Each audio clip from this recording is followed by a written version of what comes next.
Welcome to my channel. Support our channel by subscribing. Your subscription helps us grow and create more intriguing content like this. Now let's dive into today's story. James Carter, 35. A diligent software engineer and family man, James is well known for his work ethic and dependability. Balancing work and family life has been challenging, but he's always believed he and his wife shared a strong bond built on trust. Recently, though, he's felt a change in their relationship. Laura seems distant, preoccupied with her phone, and often seems more excited about her social life than spending time together. Laura Carter, 33. An elegant and creative interior designer, Laura has a sharp eye for detail and a talent for transforming spaces into works of art. Her extroverted nature and charm have drawn people to her, including a new friend named Evan. As James has become busier with his career, she's found herself feeling overlooked, slowly seeking validation and companionship elsewhere. Evan Michaels, 34. The owner of a boutique fitness studio, Evan is charismatic, confident, and ambitious. He met Laura at a networking event for creative professionals, and the two immediately hit it off. Over time, their friendly exchanges evolved into something deeper, with hidden motives and secret desires. He's known to be persuasive. With a knack for drawing people into his world, James had been noticing Laura's subtle shifts in behavior for months. She'd become glued to her phone, often laughing at messages she wouldn't share, and stepping outside to take calls in hushed tones. At first, James tried to rationalize it as just a phase, a side effect of his demanding work schedule. But as Laura's attention continued to drift away, his mind started racing with questions. One evening, James returned home from work, exhausted yet eager to spend time with Laura. But as he entered the living room, he found her laughing over a message. She quickly shut her phone and placed it face down on the table when she noticed him, giving a weak smile as she greeted him. That moment stuck with him. Why the sudden secrecy? Over the next few weeks, he noticed more signs that raised his suspicions. Last-minute girls' nights out, calls she would take in the car with the engine running, and an overall sense of detachment. It felt as though she was slipping through his fingers, and James was determined to uncover the truth. One Friday night, James found his chance. Laura had left her phone charging in the kitchen while she stepped out to take an unusually long call. In a split-second decision, he picked it up and, with shaky fingers, unlocked it. He scrolled through her texts, bypassing friends and family, until he reached an unfamiliar name: Evan. With every word he read, James felt his heart pounding in disbelief. As he read the exchanges between Laura and Evan, the messages grew increasingly intimate. In one, Laura had confided, "Sometimes I feel invisible at home. James doesn't see me the way you do." Evan responded with, "I'm here for you always." The texts progressed from flirtations to descriptions of moments spent together, secret dinners, shared glances, and confessions of emotions that had no place between just friends. In one message, Evan encouraged Laura to choose happiness, whatever that looks like for you. James's hands shook as he stumbled upon a message that revealed they'd booked a weekend trip together under the guise of Laura's upcoming business conference. He couldn't believe how meticulously planned these lies were. Laura had fabricated an entire schedule, even down to the hotel reservations, which she had stored in her notes app. The realization of Laura's deception hit him like a wave. He'd been pouring his energy into his work, into providing a good life, while she was building a parallel existence behind his back. The man she was sharing her secrets and desires with was someone he'd never even known existed. That night, James could barely sleep. His mind flooded with images of Laura and Evan together, laughing at his expense. He played out different scenarios, each more painful than the last. The next morning, he decided it was time to confront her. but he wanted to do it calmly, with all his emotions under control. He waited until they were both seated for breakfast, Laura cheerfully chattering about her conference next weekend. It was the perfect opening. "So this conference," James began, his voice betraying none of the anger simmering beneath. "Are you going alone?" Laura looked startled, caught off guard by the question. "Yes. Why do you ask?" Her eyes darted briefly, a hint of nervousness that didn't go unnoticed. "Just curious," he said casually, watching her closely. "I was thinking I could join you. You know, spend some time together." Laura's face fell as she scrambled for an answer. "Oh, it's really last minute, and it's not a +1 thing. Just business workshops and all." The ease with which she lied shook James to his core. Taking a deep breath, he leaned forward, his tone growing sharper. "Funny, because I read your messages with Evan. Seems like this conference was just a cover for a romantic getaway." The color drained from Laura's face as she realized the gravity of her exposure. "James, it's not what it looks like," she stammered, her voice shaky. "Then explain it to me, Laura," he replied coldly, crossing his arms. "Tell me why you've been sneaking around, sharing the parts of yourself with someone else that you vowed to only share with me." Laura attempted to rationalize her actions, fumbling through explanations about feeling unseen and lonely, how James's dedication to his job made her feel like she was fading into the background. She claimed that Evan had simply been a friend who understood her in a way that James no longer did. But her words felt hollow to him, as if she was grasping at any excuse to justify the months of lies and deceit. "So, you felt lonely. And instead of coming to me, instead of talking about it, you chose to betray me?" James's voice was laced with anger, hurt pouring from every word. "Do you have any idea what it feels like to discover that the person you trust most has been lying to you?" Laura fell silent, unable to meet his gaze. After the confrontation, James knew that he couldn't just let it slide. He couldn't erase the betrayal, but he could find a way to hold on to his dignity, and maybe make Laura and Evan feel some of the pain they'd inflicted on him. James used his connections in the tech industry to subtly discredit Evan's gym. With a few well-placed words and a couple of lost contacts, Evan's business began to falter. Memberships dropped, and his plans to expand fell apart. Evan, unaware of James's involvement, was left scrambling, unaware that the karma he faced had come directly from the man he had wronged. Meanwhile, as James distanced himself emotionally, Laura began to realize the full weight of her actions. Evan, feeling the pressure from his failing business, distanced himself from her, offering little support as he struggled to keep his gym afloat. Laura's facade of self-assurance began to crack. She had counted on Evan to be her escape, her secret companion. But as he retreated, she found herself alone in the ruins of her own making. One night, she came to James, her face etched with regret and sorrow. "James, I'm so sorry for everything," she whispered, tears brimming in her eyes. "I was selfish, and I can see that now. Please, can we try to fix this?" But James's trust was shattered beyond repair. He had seen her lies firsthand, experienced the betrayal in the rawest way possible. While part of him wanted to forgive, he knew that moving forward meant leaving behind the pain she had caused. In the weeks following their separation, James found solace in rediscovering himself.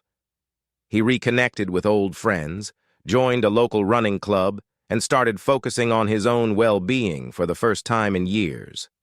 Slowly, the betrayal faded, replaced by a newfound sense of resilience and strength. Laura, on the other hand, found herself alone, grappling with the consequences of her choices. She'd burned bridges, lost the trust of the man who had loved her unconditionally, and watched as her life crumbled around her. The glamorous, carefree life she'd envisioned with Evan had evaporated, leaving her in the ruins of her decisions. With time, James emerged stronger, wiser, and more attuned to his own needs and values. The experience taught him the importance of communication and self-respect, values he vowed never to compromise again. He knew that finding someone who truly respected and valued him wouldn't be easy, but he was finally at peace with his own company. Thank you for watching this powerful story of betrayal, resilience, and self-discovery. Life can throw us into situations where we feel lost and betrayed, but it's our choices afterward that shape who we become. If this story resonated with you, please like, share, and comment with your thoughts. And remember, subscribing to Tale Teller means you'll never miss another gripping story. Until next time, thank you for watching. I unexpectedly encountered my classmate Lily at my company's anniversary party. But Lily just mocked me for being a factory worker. Don't come near us if you see us, okay? My husband is a Harvard-educated director, way above someone lowly and incompetent like you. Her words, seemingly enjoying the harassment, brought back painful memories of middle school. Back then, Lily used to bully me for being poor. Finally, I felt as if the last straw of my patience had snapped inside me. Well, your husband will be unemployed from tomorrow, I said. Lily was shocked by my unexpected words but soon laughed it off as a joke. However, she and her husband would soon understand the true meaning of my words. My name is Dylan Young. I'm turning 42 this year. I met my wife Alice at work, and we got married. It's our 15th wedding anniversary this year, and I've never really had a serious argument with the kind and family-oriented Alice. I'm always grateful to Alice, who always supports me, and we live a peaceful life together. One day, my company decided to hold an anniversary party. It's the 50th anniversary this year, so it was going to be a big event, and I was looking forward to it. On the day of the anniversary, I wore a suit and tie picked out by Alice and got ready to leave. Alice had her hair done beautifully in the morning and was wearing a light-colored dress.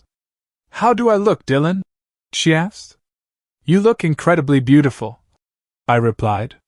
Her elegant beauty was mesmerizing, perhaps partly due to my bias. With Alice by my side, I headed to the venue. The venue we rented was quite large, and as we got closer, we saw more people heading to the same place. It's typical for a big corporation's anniversary party to have so many invitees. "Yeah, there must be hundreds of people invited," I remarked. While exchanging words with Alice, we entered the venue and waited for the event to start. Inside, many people had already gathered, exchanging greetings and introducing themselves. Company events are, in a way, a chance for self-promotion, so the more capable employees are eager to network. While I was greeting attendees, I was suddenly approached. "Is that you, Dylan?" It was Lily, my classmate from middle school. She was eyeing me with a look that seemed to mock me. Lily, the beauty and center of attention in our class since childhood, still maintained her beauty even after about 30 years since middle school. But now, her beauty faded as she glared at me with her eyes narrowed. "It's been a while, hasn't it, Dylan? What are you doing now? Everyone's worried about you since you never show up to reunions." Lily spoke to me with a mocking tone. To be frank, back in middle school, I wasn't exactly a standout in my class. Lily, seemingly oblivious to this, kept talking with a hypocritical cheerful laugh. Even though I hadn't asked, she continued, "I got married 5 years ago. My husband is an elite employee who was in charge of an overseas branch until recently, and today he's even getting recognized as an outstanding employee. That's great, congratulations." I was surprised that Lily's husband worked at this company. I still offered my congratulations. Then, Lily, for some reason displeased, frowned. "There's no need for you to congratulate me. What kind of job do you have, being here? Are you associated with the company?" "I am." Before I could explain, Lily waved her hand dismissively as if bored with the conversation. "Never mind, it's not important. You probably work in some subcontractor's factory, being a middle school graduate and all." "I do go to the factory, indeed." I started to speak again, but by that time, Lily had already turned her back on me. She had lost interest. "A factory worker like you shouldn't even be here. Just stay quiet in the corner and don't embarrass yourself," Lily said as she walked away towards a man who must be her husband, Albert. While I thought it was petty, I made sure to remember his name. Lily mocked me for being a middle school graduate, but to be precise, that's not entirely true. When I was in middle school, my mom got seriously ill, and my dad lost his job due to the recession. From that day, my life changed completely. My dad, once a diligent employee, started drinking and gambling to escape from the harsh reality. Soon, we ran out of money and had to sell our house, moving into a small, old one-bedroom apartment. As a middle schooler, I grew taller but couldn't afford new uniforms or sportswear, so I had to make do with hand-me-downs from relatives. This made me a target for ridicule by my classmates. I was called poor and uncool. Lily, beautiful and bossy, was the ringleader, even instructing the entire class not to talk to me. She was the popular girl in class, and no one dared to go against her, so her bullying continued until we graduated.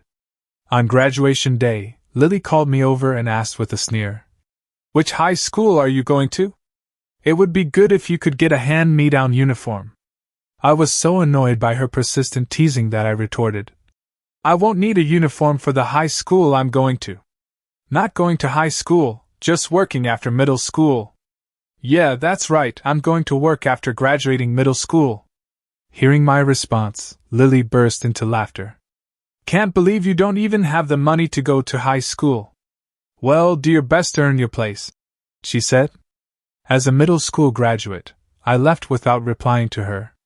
What I told Lily wasn't entirely true, but it wasn't completely false either. I attended a night high school while working during the day.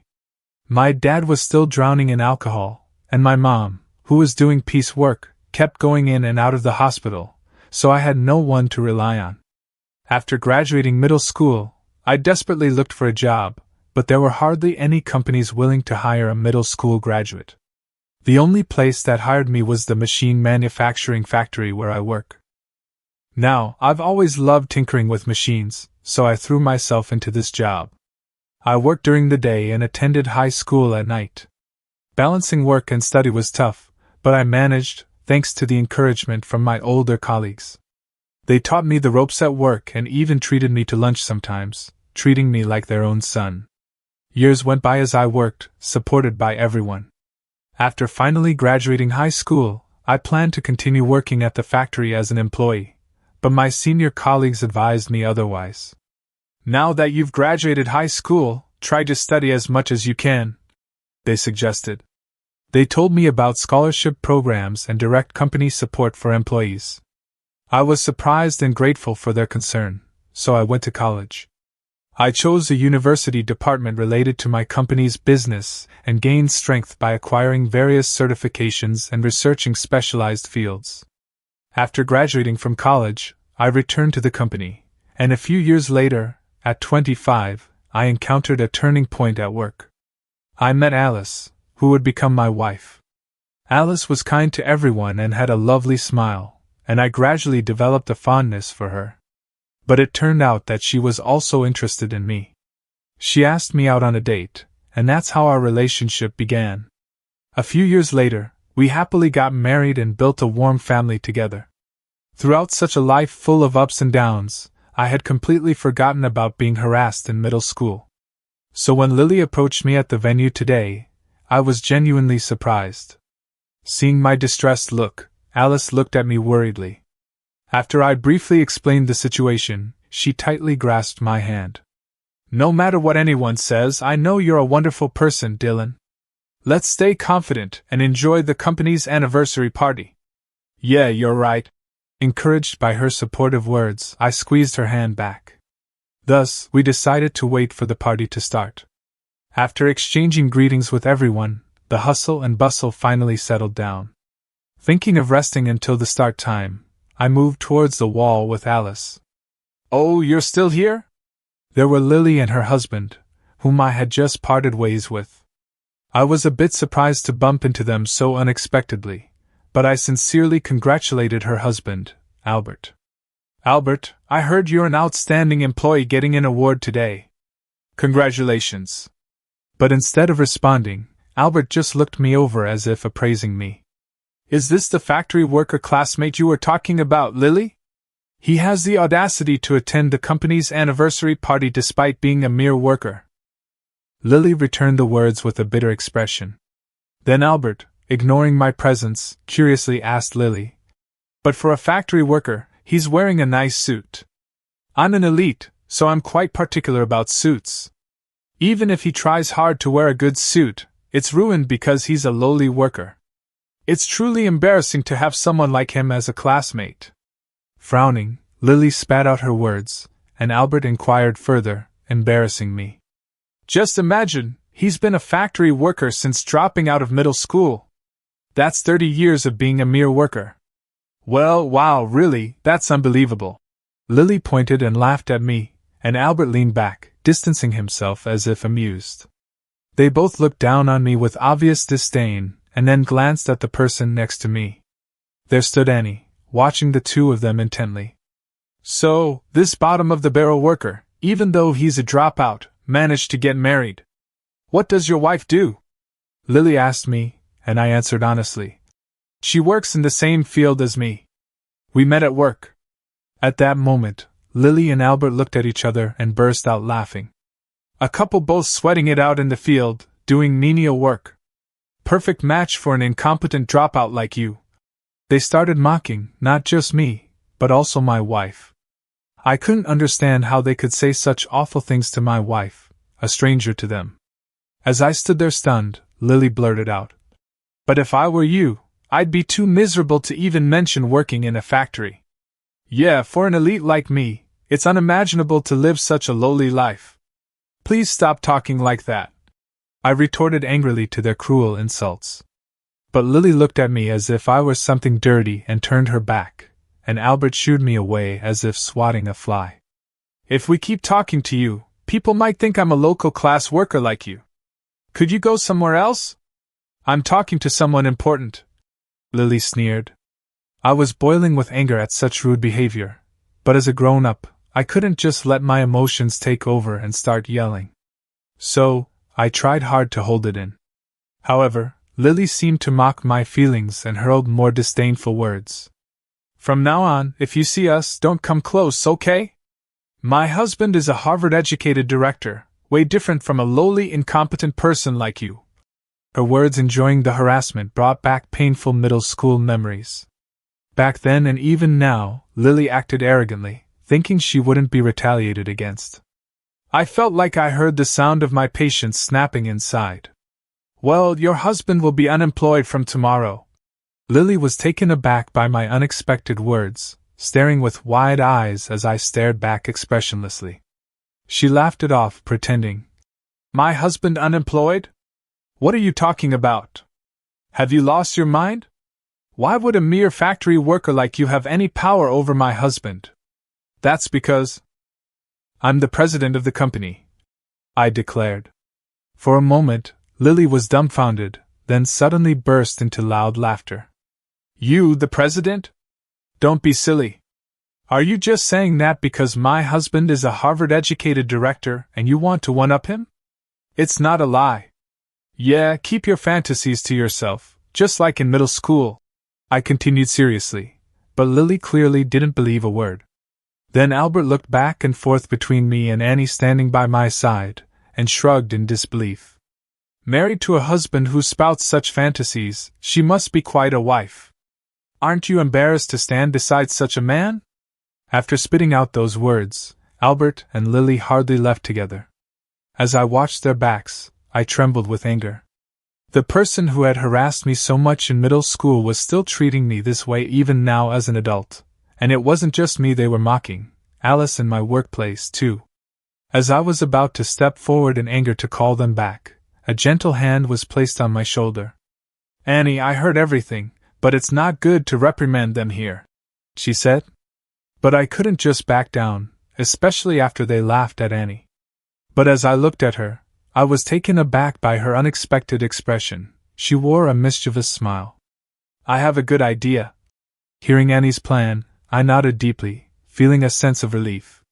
When the announcement for the party start was made, we moved to our assigned seats. The event began on time, and the employees started singing the company anthem. In my peripheral vision, I saw Lily and Albert singing along as well. After checking with the organizers, it turned out that Albert was indeed being recognized as an outstanding employee and, along with several other distinguished employees, was escorted to a special seat with his family. Imagining what was about to happen, I suppressed a rising chuckle. After the anthem, the entertainment part started. There were performances by a magician and comedians, summarizing the company's history in a skit, filling the room with a festive atmosphere. As the entertainment ended, the host led the applause and continued with the ceremony. Next, we'll have a speech from the President and CEO, Mr. Young. Upon those words, I began to walk slowly. As I stood on the stage, I looked over the gathered crowd, expressing my gratitude while everyone listened intently. Only 2 people were the exception. Lily and Albert were staring at me, mouths agape in shock. Even from the stage, I could see their mouths moving, muttering, "Why? Why is he speaking? It can't be true. He's the president? I haven't heard anything about this." I continued speaking normally. Usually, we would now proceed to the ceremony for awarding outstanding employees. However, before that, I have an announcement to make. One of the awardees, the director who was assigned to our overseas branch, Albert, will be dismissed from his position effective today. The room was enveloped in silence in an instant. As I tried to continue with a smile, the host approached me. What is your reasoning for this?" the host asked me, appearing confused. It was then that Lily suddenly stood up and shouted, "That's a lie, everyone! This man was just a classmate from my middle school. He's just a mere factory worker. Why is he standing there? Yeah, this must be some kind of prank. But this taste in entertainment is terrible, right, everyone?" With her shrill voice, Lily spat out these words, and next to her, Albert grinned smugly, looking back and forth between me and Lily, bursting into a brazen laugh. The guests in the room started murmuring, enveloped in a tense atmosphere. I continued speaking calmly. "Lily just mentioned earlier that working in a factory is a lowly job. She also told me not to talk to her anymore, fearing that the leanness would rub off on her." "So what?" Lily glared back at me, hands on her hips, still refusing to admit any wrongdoing. "I work for this company. I cannot continue working with someone who is ashamed of our work.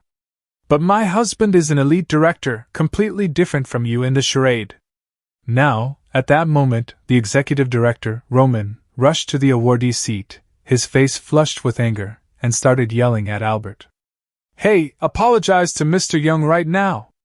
However, Lily and Albert, still half smiling, refused to believe Roman's words. "What's wrong, Roman? Why should we apologize to some factory worker? He's just a lowly, incompetent worker. He's just trying to scare us by lying about firing my husband." But Roman shouted back, his voice trembling. "State the name of our company, Young High-Tech Corporation." "But Young..." Muttering this, Albert suddenly realized, and his face turned pale. "His name, Dylan Young, could it be? He's really our company's president." At Albert's words, Lily froze in shock. During this time, I had been watching them and judging that they finally understood, I spoke again. "It seems you finally believe me, Albert." His face ashen, shaking all over, hardly able to stand from his chair. "In fact, Alice is the daughter of a major manufacturer that produces some of the leading semiconductor devices in the country. The company that accepted me, a middle school grad, was one of her parents' factories. At that time, it was still a mid-sized company taking on various machinery productions. But 30 years ago, it developed its first proprietary product, a microchrometer, and has since expanded its business with the advancement of electronic device technology. Now, alongside semiconductor manufacturing, we're collaborating with foreign companies to develop even more precise testing systems. Combining the knowledge I gained in college with a practical perspective, I actively participated in product development after graduating, resulting in several hit products. Thanks to this, I was transferred to the headquarters, promoted to Director of Electronic Hardware Development, and that's where I met Alice. Even after our marriage, her family never spoke of my past attending a night high school. Instead, they warmly accepted me as a diligent and enthusiastic young man, rare in this era, wanting to repay this family and the company that raised me. I devoted myself to my work without distraction. Then, 2 years ago, when Ann's father retired, I took over as the president, understanding the truth. Albert looked like he was about to collapse, and Roman addressed him even more desperately. You were overseas, so you might not have known directly, but at least check the information about the company you work for. That is Albert. His face still pale, tried to stammer an excuse, but Roman, his face red with anger, kept yelling. You're so caught up in being an elite from Harvard University that you don't even know the face of our president. I'm ashamed that I recommended someone like you as an outstanding employee. Roman then grabbed Albert by the scruff of his neck and dragged him in front of me. He forcefully bowed Albert's head and then joined him in kneeling down. I deeply apologize for the disrespectful behavior of my subordinate. Please forgive us. I'm so sorry for my ignorance. It's inexcusable. Albert finally knelt down of his own accord, his face turning bright red as sweat dripped onto the floor. Anyone who had been watching this unfold turned to me with a question. Jess, this was a plan Alice had come up with. Dylan, what will you do now? You've revealed the truth in front of everyone.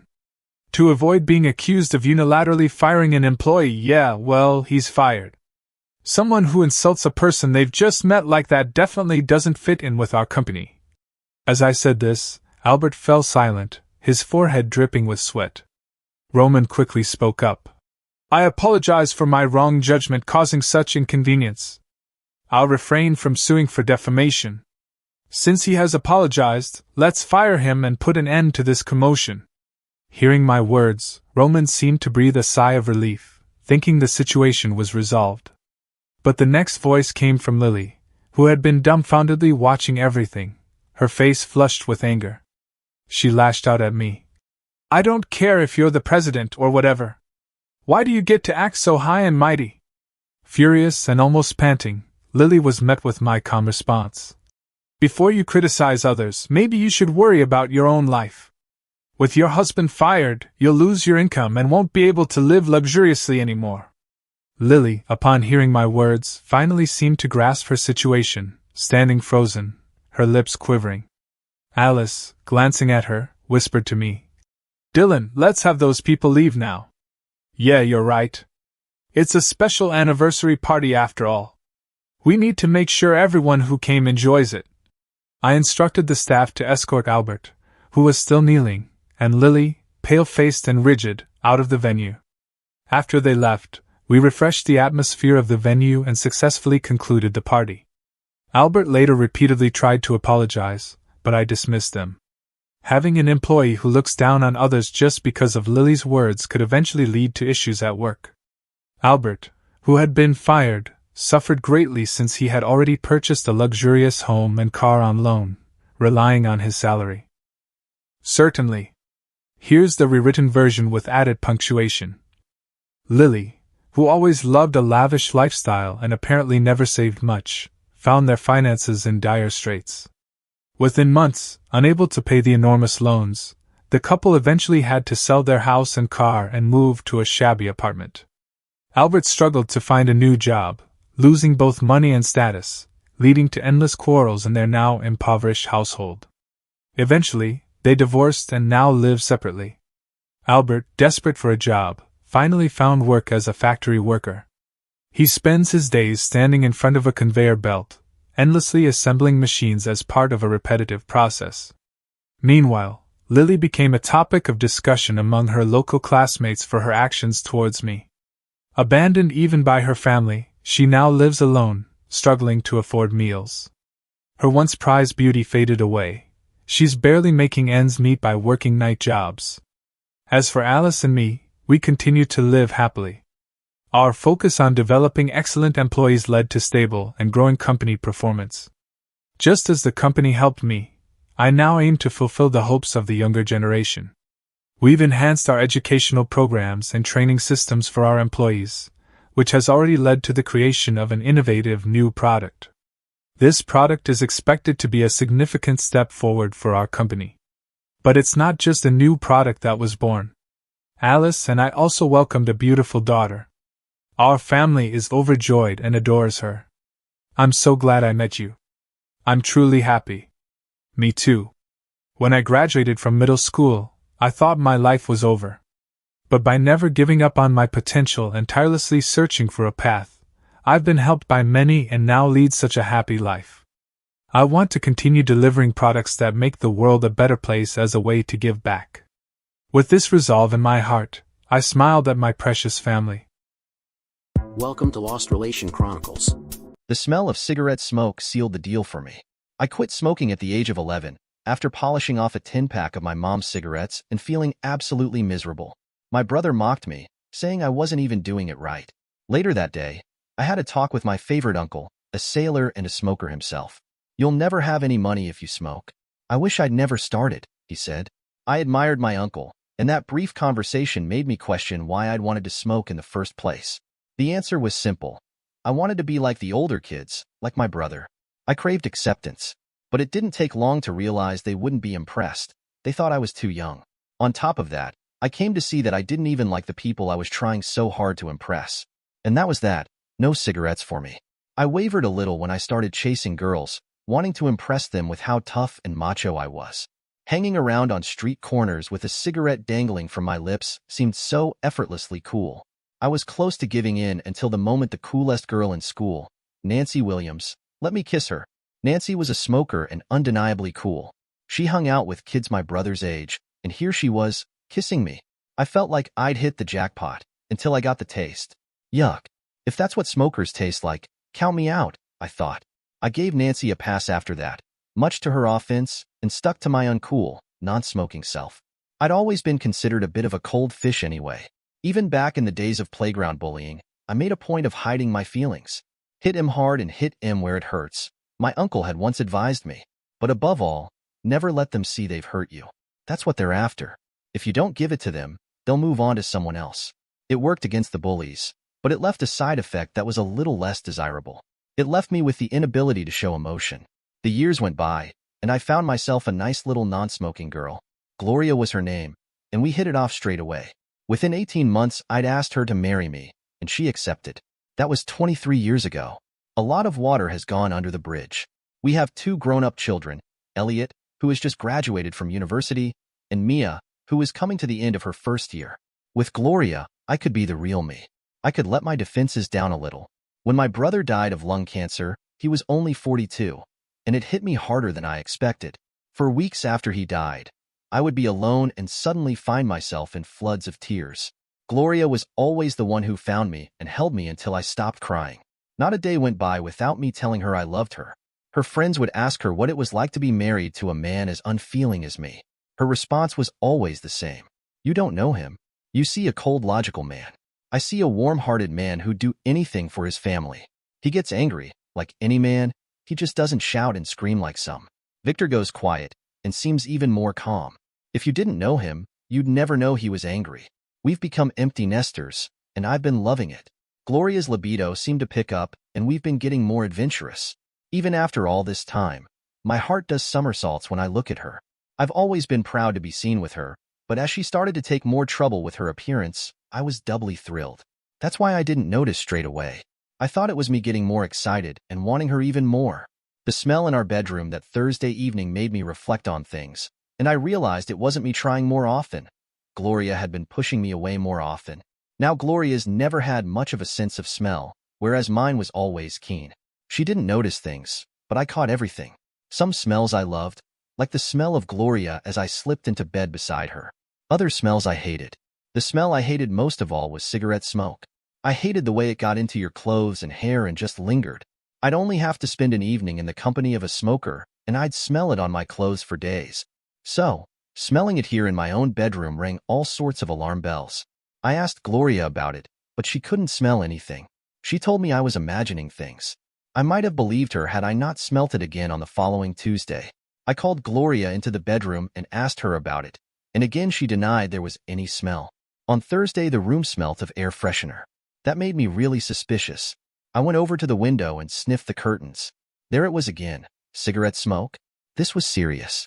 Someone had been smoking in my bedroom, and Gloria was trying to cover it up. There was only one conclusion to come to. It took me 2 weeks to get all my ducks in a row, so the confrontation came on the Tuesday evening 2 weeks later. We both sat down to dinner, and Gloria had just started to chew on a tasty piece of chicken when I asked her, "Who is he, Gloria?" The sharp intake of breath caused her to suck the chicken into her throat and choke violently. I thought I was going to have to try the Heimlich maneuver. She recovered, and I got her a glass of water. "Who is who?"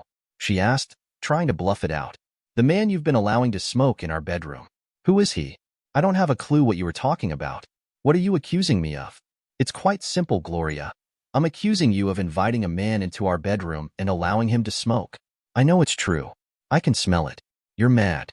All that quiet, calm exterior, and you've finally flipped. You want to get that nose checked out.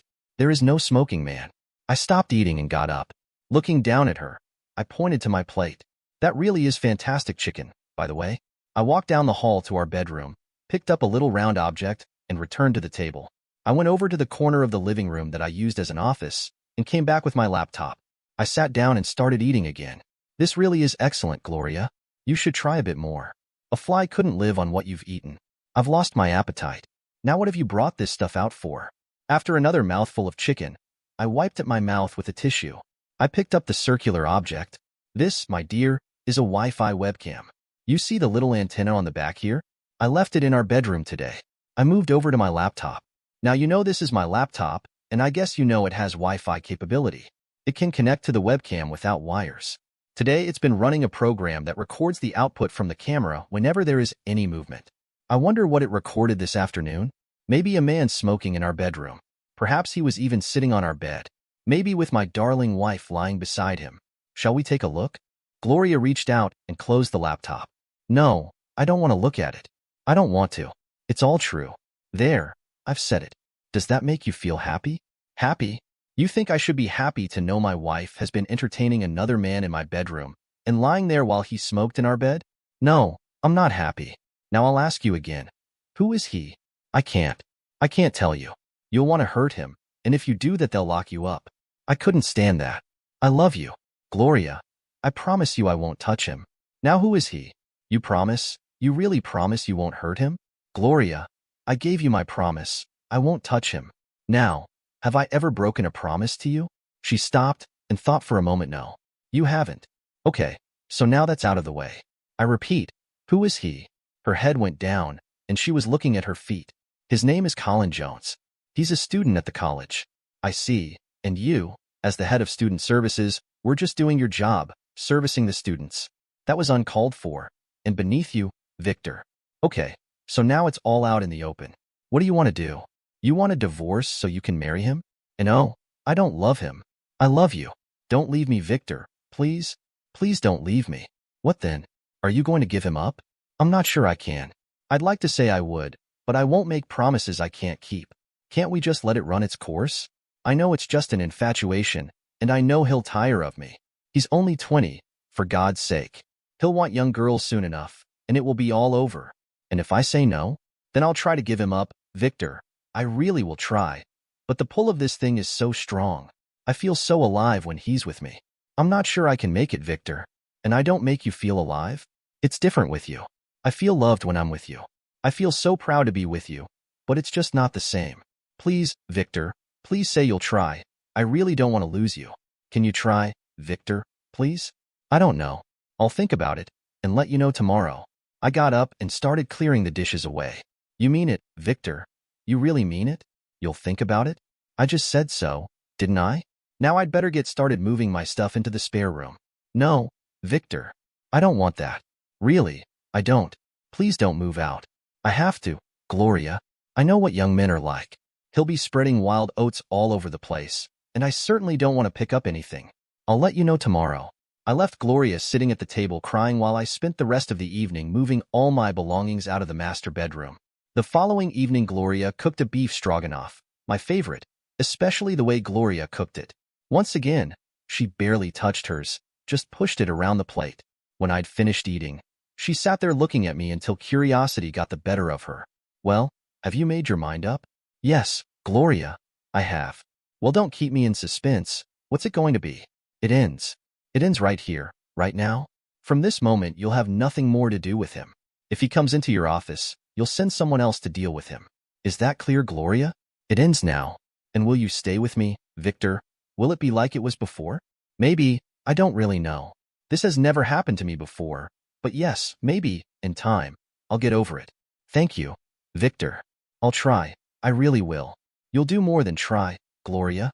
If you want us to stay together, you'll succeed. God knows I love you more than anything, but I won't let you humiliate me. Will you move back into our bedroom? Not yet. If I'm in the same bed as you, I won't be able to keep my hands off you.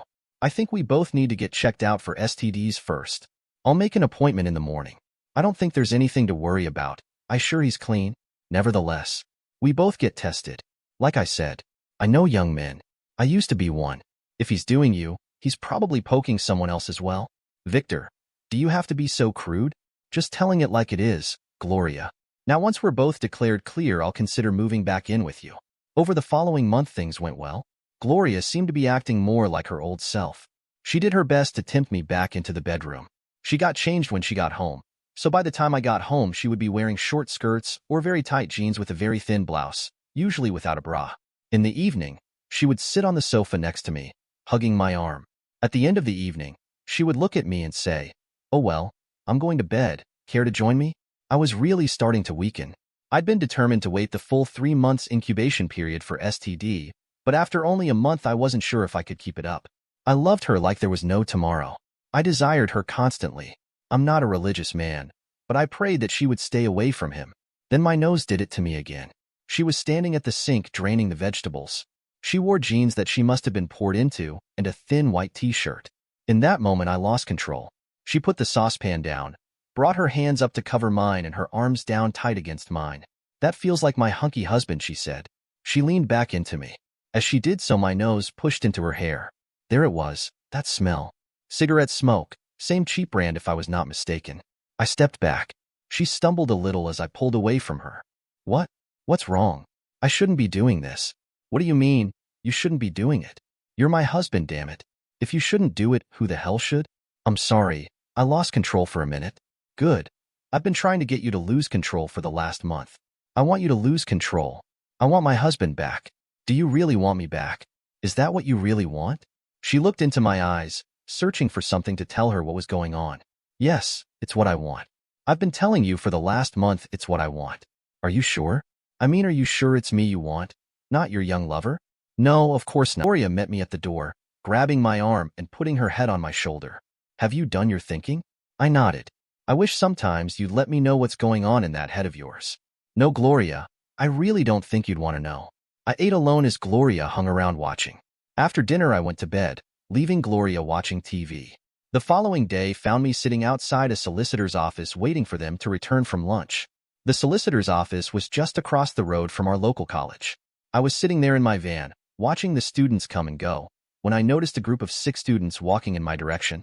To be more accurate, 5 students and Gloria. They were all laughing and joking as they made their way across the road and into the pub on the corner. I have to admit it took me a while to recognize her. She looked so at home amongst them. I sat in the van watching the door of the pub, never noticing the solicitors and their secretaries returning to work. The sky clouded over, and a light drizzle started to fall. I must have been there for 45 minutes when I saw her come out. She was on her own, and decided to run back to work to avoid getting too wet. I crossed the road and walked into the bar. I could see them all grouped around a table by the window. I bought myself a pint of Old Peculiar and took a seat at the table next to them. The girls all got up and went to the toilet together. I sat there tuning in to their conversation. "Are you serious, Danny man? Like anything at all? What about BJ? Does she do BJ? I told you, boss, anything?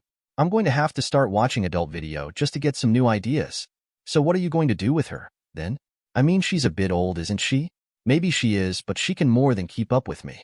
Tell you what, Rich, you can pass her on to me when you've finished." "Was Sit Wharf then, Parker? You mean you're going to dump her?" "Maybe. Depends if I can get into Lauren's knickers.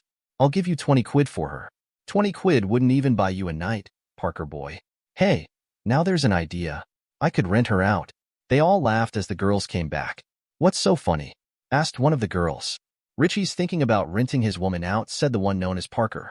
Don't be so cruel, said the other girl. I think Gloria is lovely. I wish my mum was like her. It beats me what she sees in you, Danny. She loves my big tool. Her old man can't get it up anymore. They sleep in separate rooms. I felt anger and immense sorrow.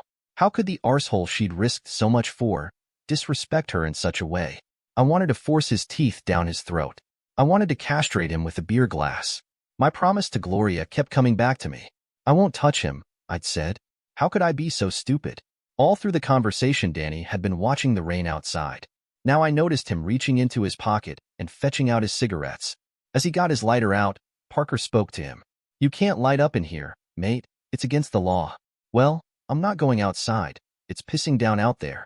I need a fag, and if people don't like it, they can lump it. I picked up my beer and went to sit at the bar. Despite my best efforts, water was forming in my eyes. I wiped one as the landlord came over. You all right, mate? What? Oh yeah, I'm fine. It's just the cigarette smoke. It's always made my eyes sting. The landlord looked around the bar. Danny was trying to hide his cigarette in his cupped hand, but the rising smoke gave it away. Right, you lot, get out. Richie pinched out the cigarette and showed it to the landlord. All right, keep your hair on. It's out, look. Okay, keep your hair on. That's a good one, Danny said. Parker, looking at the landlord's bald head. I didn't tell you to put it out. I told you to get out. Now you've got 10 seconds before I get the dog. He started to count down from 10. Okay, we're going. Never liked this pub anyway. In that case, you won't want to come back, which is a good job, because you're all barred. Now out of my pub. As they left, Danny was giving the landlord the finger, and one of the girls was moaning. That was all your fault, Danny. Where are we going to go now? They got to the door, looked at the rain, and started to run back in the direction of the college. I'm sorry about that, sir. Now can I top up that pint for you? No thanks. It's me who should be apologizing. I didn't mean for you to lose customers like that. Customers like that I can do without. They come in here with an older woman. I think the cheeky one must be knocking her off. Anyway, they all sponge off her. And when she goes, they make their drinks last the rest of the day. It's her I feel sorry for. She seems a nice sort. Good looking, is she? Well, let me put it this way. I wouldn't climb over her to get to you, if you catch my drift. So, what makes you feel sorry for her? Well, I'm not qualified or anything, but in this job you do see life. In my opinion, she's desperately trying to recapture her youth. She seems like a nice woman, and she's married. So some poor sod will be crying in his beer over it. But she comes in and sits with that lot laughing and giggling like she's one of them. You must have heard the way they talk about her when she's gone. Just easy meat to them. It'll all end in tears, and she's the one that'll get hurt. It's not that I don't believe you, but how can you be so sure? Like I said, it's this job. You see it all, and I have seen it all before. If she's lucky, when that little run is finished with her, it'll be a wake-up call, and she'll try and patch things up with her husband. More likely is, she'll become so addicted to the feeling of being young again that she'll be looking around for another youngster. Believe me, it's as much of a drug as those Junior just had to have. As time goes by, she'll be in bars offering herself to any younger man who seems vaguely interested. It really is pitiful. You certainly sound like the voice of experience in all this.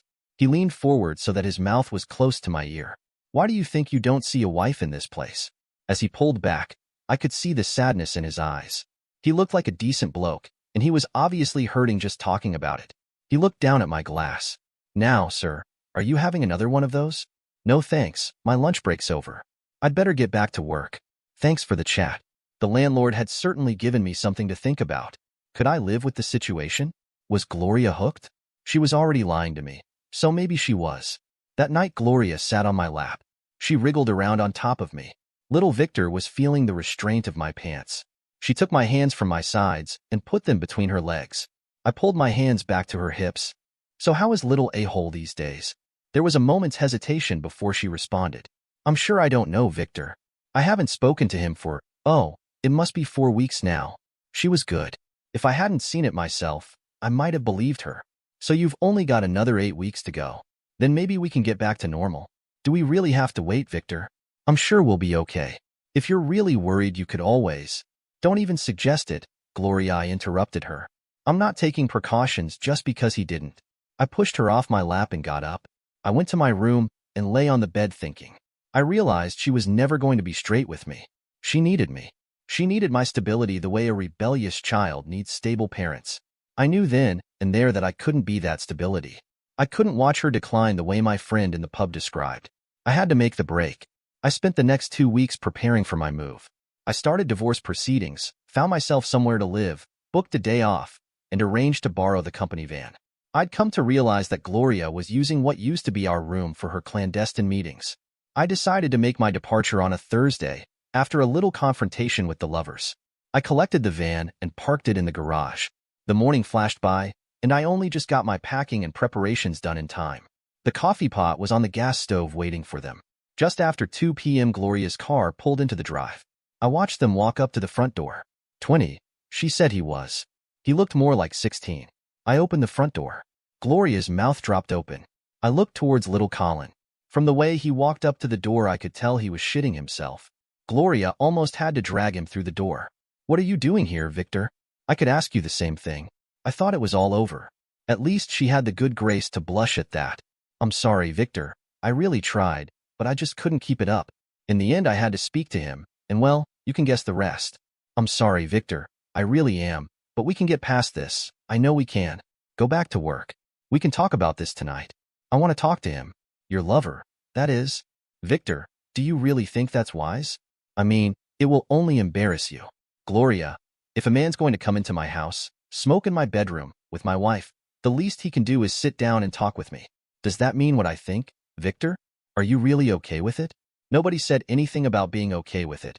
But you know I could never see you unhappy, so I'll just have to go along with it. I just wanted to meet him, and you really promised not to hurt him. I told you before I won't touch him. She walked over to him, took his arm, and pulled him over toward me.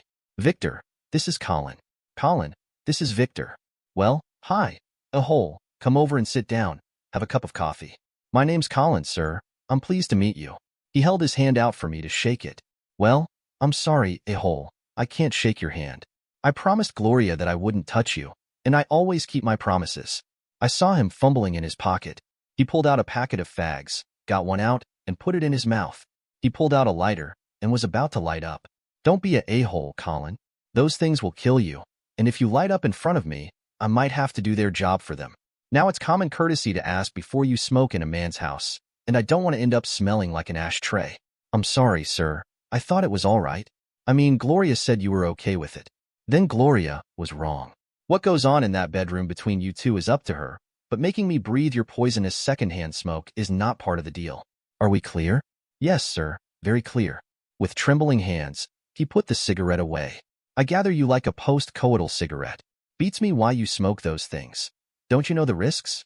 Oh, yes I do, sir. But they say if I stop for 10 years the risks drop to 0. I figure that if I give up when I'm 30, by the time I'm your age I'll be home free. That assumes you live that long, a-hole. Now drink your coffee. So, what happens now, a-hole? Can you keep her in the manner to which she's become accustomed? I mean, you are planning to marry her, right? I thought he was going to spray me with coffee as the shock of what I suggested hit him. Seeing his predicament, Gloria stepped in. You know very well, we haven't even discussed that. I'm your wife and always will be. I see. So he's just a little a-hole on the side then, is he, Gloria? Now stop this, Victor. Either go back to work or we'll leave. We can talk about this tonight. I turned back to the young man sitting across the table. Well, a-hole, I can see Gloria's getting anxious. Gloria was starting to fidget about, going from one foot to the other and wringing her hands. It reminded me of the times when my daughter was waiting to go out on first dates. Maybe she's frightened of losing you. Or maybe she's worried about losing her place in your little group. For the first time, I saw a hint of recognition in his eyes, as if I'd just confirmed that we'd met before, but he couldn't remember where. Still, it looks like I'd better get back to work and leave you lovebirds to it. I must say, sir, you are taking this very well. I don't think I could. It's called love, son. I've always vowed that I'd make Gloria happy for the rest of her life, and that's what I intend to do. Gloria came over and hugged my neck. I really do love you, you know? I didn't answer that. Gloria started tugging at young a-hole's arm. He started to get up. Are we finished now, sir? Sure. You two go and have fun. He stopped as Gloria dragged him away. Sir, is it okay to have my cigarette? If it's all right with Gloria, then go ahead. You might say I'm counting on it, I thought to myself. The master bedroom was separated from the kitchen by a single thickness breeze block wall. I could hear them giggle as they undressed each other. I walked around, picked up the last of my belongings, took them out to the van, and put them with the rest of my stuff. I walked back into the house. I used the coffee to douse the flames on the stove, and left. An hour later, all my gear was stowed in my new flat, and I went out to do my food shopping. It was nearly 6 by the time I'd unpacked and put everything away. I switched on the TV in time for the news headlines. On Points West tonight, a house in Kingsnorth is destroyed in a massive explosion. The announcer said. That got my attention. I sat through the national news and waited for the regional reports. The regional headlines were read, and then I saw it. A road that looked very much like the one I used to live on. As the camera moved down the street, I saw 2 houses that looked very much like my neighbors' houses, and between the 2, a pile of rubble where my little bungalow should have been. Thank God for insurance, I thought. The reporter stood in front of the camera and told her story. At approximately 3 o'clock this afternoon, the whole area of Kingsnorth was rocked by a huge explosion that knocked out windows and houses all around. The owners of the house, Mr. and Mrs. Adams, were thought to be in bed at the time. Both were pronounced dead at the scene. The fire officer walked into the shot, and the reporter jumped at the chance of an interview. So, Officer Carter, do we know what caused such a large explosion? Is this terror-related? We've found no evidence of explosives.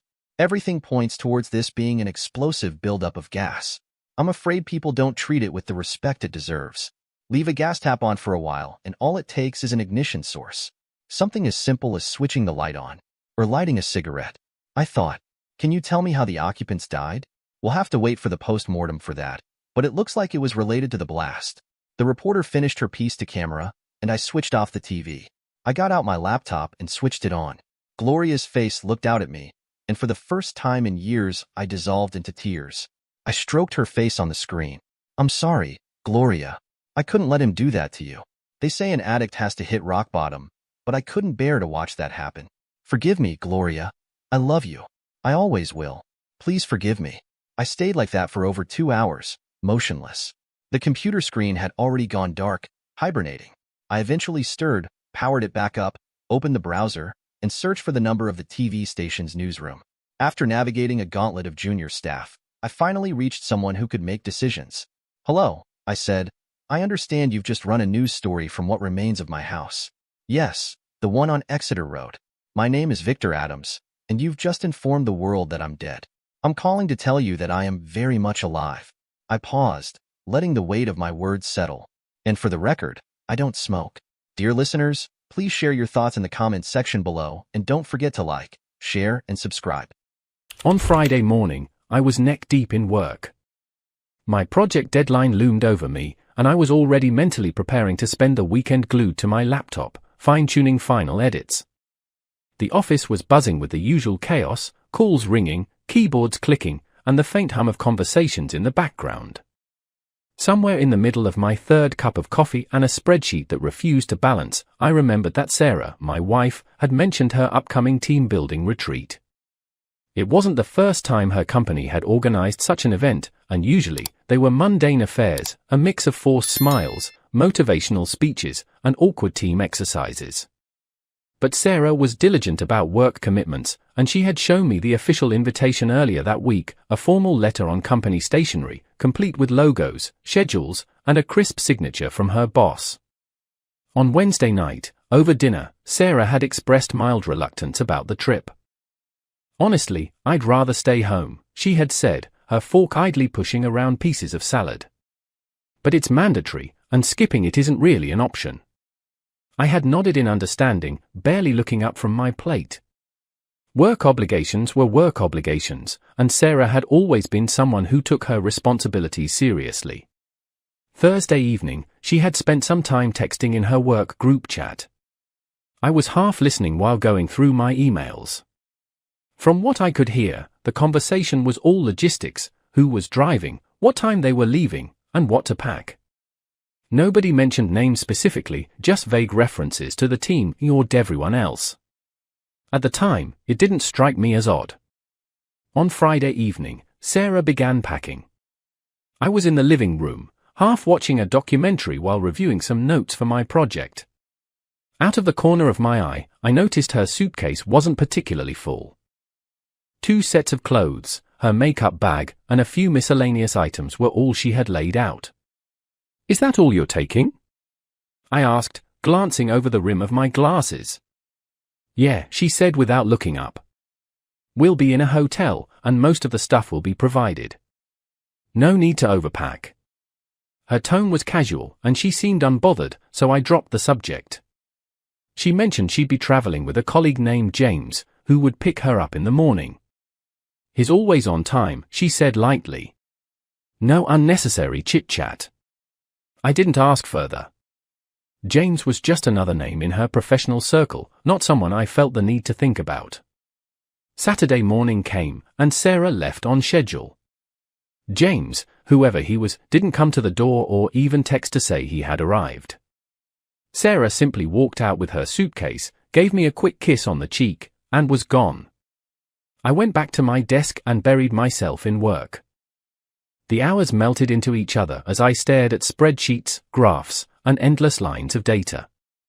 Around midday, Sarah sent me a few photos, a conference room with neatly arranged water bottles and company-branded folders, a close-up of her dinner plate featuring a steak and a glass of red wine, and a selfie in front of a mirror. She looked happy enough, though the background was nondescript, just a generic hotel hallway. Later in the evening, I took a break and sent her a voice message asking how everything was going. She replied an hour later with a quick call. Her voice was steady, but she sounded tired. It's been non-stop lectures and team exercises all day, she said. Everyone's acting like we're on some kind of school field trip. I laughed softly and asked if she was sharing a room with anyone. Yeah, with Meg from accounting, she said casually. She's nice enough, but I think she's hanging out with the others right now. Her words were straightforward, but something about the silence in the background caught my attention. No faint chatter, no music, not even the hum of activity from a hallway. But I brushed it off. Maybe she had stepped outside or found a quiet corner to talk. Sunday morning arrived, and Sarah sent another round of photos. A landscape shot from her hotel window, lush greenery and well-manicured lawns, and a whiteboard covered in scribbled diagrams from what seemed to be a presentation. The day passed slowly for me. I wrapped up my project in the early afternoon and decided to clean up the kitchen, organize the living room, and basically keep myself occupied until she returned. By evening, Sarah walked through the front door with a small paper bag in her hand. Inside was a souvenir magnet, the kind you'd find at any gas station gift shop. It had the city's name plastered across a cheesy landscape illustration. She looked tired but content, like someone who had endured a long but productive weekend. I asked her how the trip went, and she gave me a brief rundown, lectures, coffee breaks, and a few forgettable moments involving over-enthusiastic colleagues who couldn't handle their drinks. Nothing special, she concluded with a shrug. But Meg was a great roommate. Didn't snore or keep me awake. I chuckled and nodded. As we settled on the couch later that night, a random thought crossed my mind. Hey, I said, didn't they give you badges or ribbons or something? Usually, these events have name tags. Sarah barely glanced up from her phone. Oh, I must have lost it, she said nonchalantly. They weren't strict about wearing them anyway. Just on the first day, really. Her explanation was smooth, her expression unbothered. I didn't press the issue. We turned our attention back to the show playing on the screen. Sarah rested her head lightly against my shoulder, and for a few moments, the nagging thoughts in my head quieted down. But still, something lingered, a fleeting sense that there had been too many vague details, too many generic answers. I tried to pinpoint exactly what was bothering me, but couldn't. Maybe it was just the fatigue from my own work-heavy weekend clouding my mind. I told myself it was nothing. Sarah was here, back home, tired but safe. I shifted slightly and wrapped my arm around her shoulders. The TV flickered in front of us, casting soft shadows across the room. Maybe I had just been overthinking things. Maybe I'd spent too much time staring at screens and analyzing data, and now my brain was looking for patterns where there were none. It had been about a week since Sarah returned from her team-building trip, and everything seemed to settle back into its usual rhythm. Work kept me busy, and our daily routines fell back into place. But then, one evening, Sarah came home visibly shaken. Her face was pale, her movements jittery, and her voice carried an edge of urgency as she spoke. "My friend is going through a terrible divorce," she said, dropping her bag on the kitchen counter. "She's an emotional wreck, crying all the time. I can't leave her alone like this." I listened carefully as Sarah laid out the situation. Her friend, someone I had met a few times before, was allegedly in a deep depression. Sarah explained that her friend had been struggling to cope with the overwhelming emotions, that she couldn't eat or sleep properly, and that she had no one else she could rely on. Sarah said she might need to stay over at her friend's place occasionally, just to make sure she didn't do anything reckless. I nodded, trusting Sarah completely. She had always been the caring type, someone who would drop everything to help a friend in need. Over the next few days, Sarah began spending nights away from home. She would leave with a small overnight bag and promise to keep me updated. Occasionally, she would send me photos, a steaming mug of tea on a wooden table, a dimly lit window looking out at a city street, or a stack of tissues next to a half-empty water bottle. They were ordinary photos, but they carried a certain melancholy that matched the story she was telling. Sometimes, Sarah would call me late at night, her voice soft and tired. She'd tell me about her friends' breakdowns, about how they sat on the couch talking for hours, or about how they went for long walks just to clear their heads. I could hear the exhaustion in her tone, and I couldn't help but feel a pang of sympathy. I admired her willingness to be there for her friend, even at the cost of her own rest. A few times, Sarah's friend even called me directly. Her voice was shaky but sincere as she thanked me for understanding, and for allowing Sarah to spend so much time with her. "I don't know what I'd do without her," she said once, and I could hear genuine gratitude in her voice. These calls reassured me. They made everything seem more real, more believable. Sarah was meticulous about her explanations. She would tell me how her friend was still receiving angry messages from her ex-husband, or how she couldn't decide whether to sell her apartment and start fresh somewhere else. The details added weight to her story. They painted a picture of a woman who was truly in distress, and of my wife, the loyal friend, doing everything she could to help. But even with all these details, there were little gaps that I couldn't quite put my finger on. Sarah would sometimes mention that they had gone for a walk in a park, but when I asked which park, she would pause for just a fraction of a second before giving a vague answer. Or she would say they had talked late into the night but couldn't quite remember what time they went to bed. It was never anything glaring, just small inconsistencies that felt a little off. One evening, Sarah came home late. Her eyes were red, her face tired. She dropped onto the couch with a heavy sigh, and I didn't press her with questions. I could tell she had been crying, or at least it looked that way.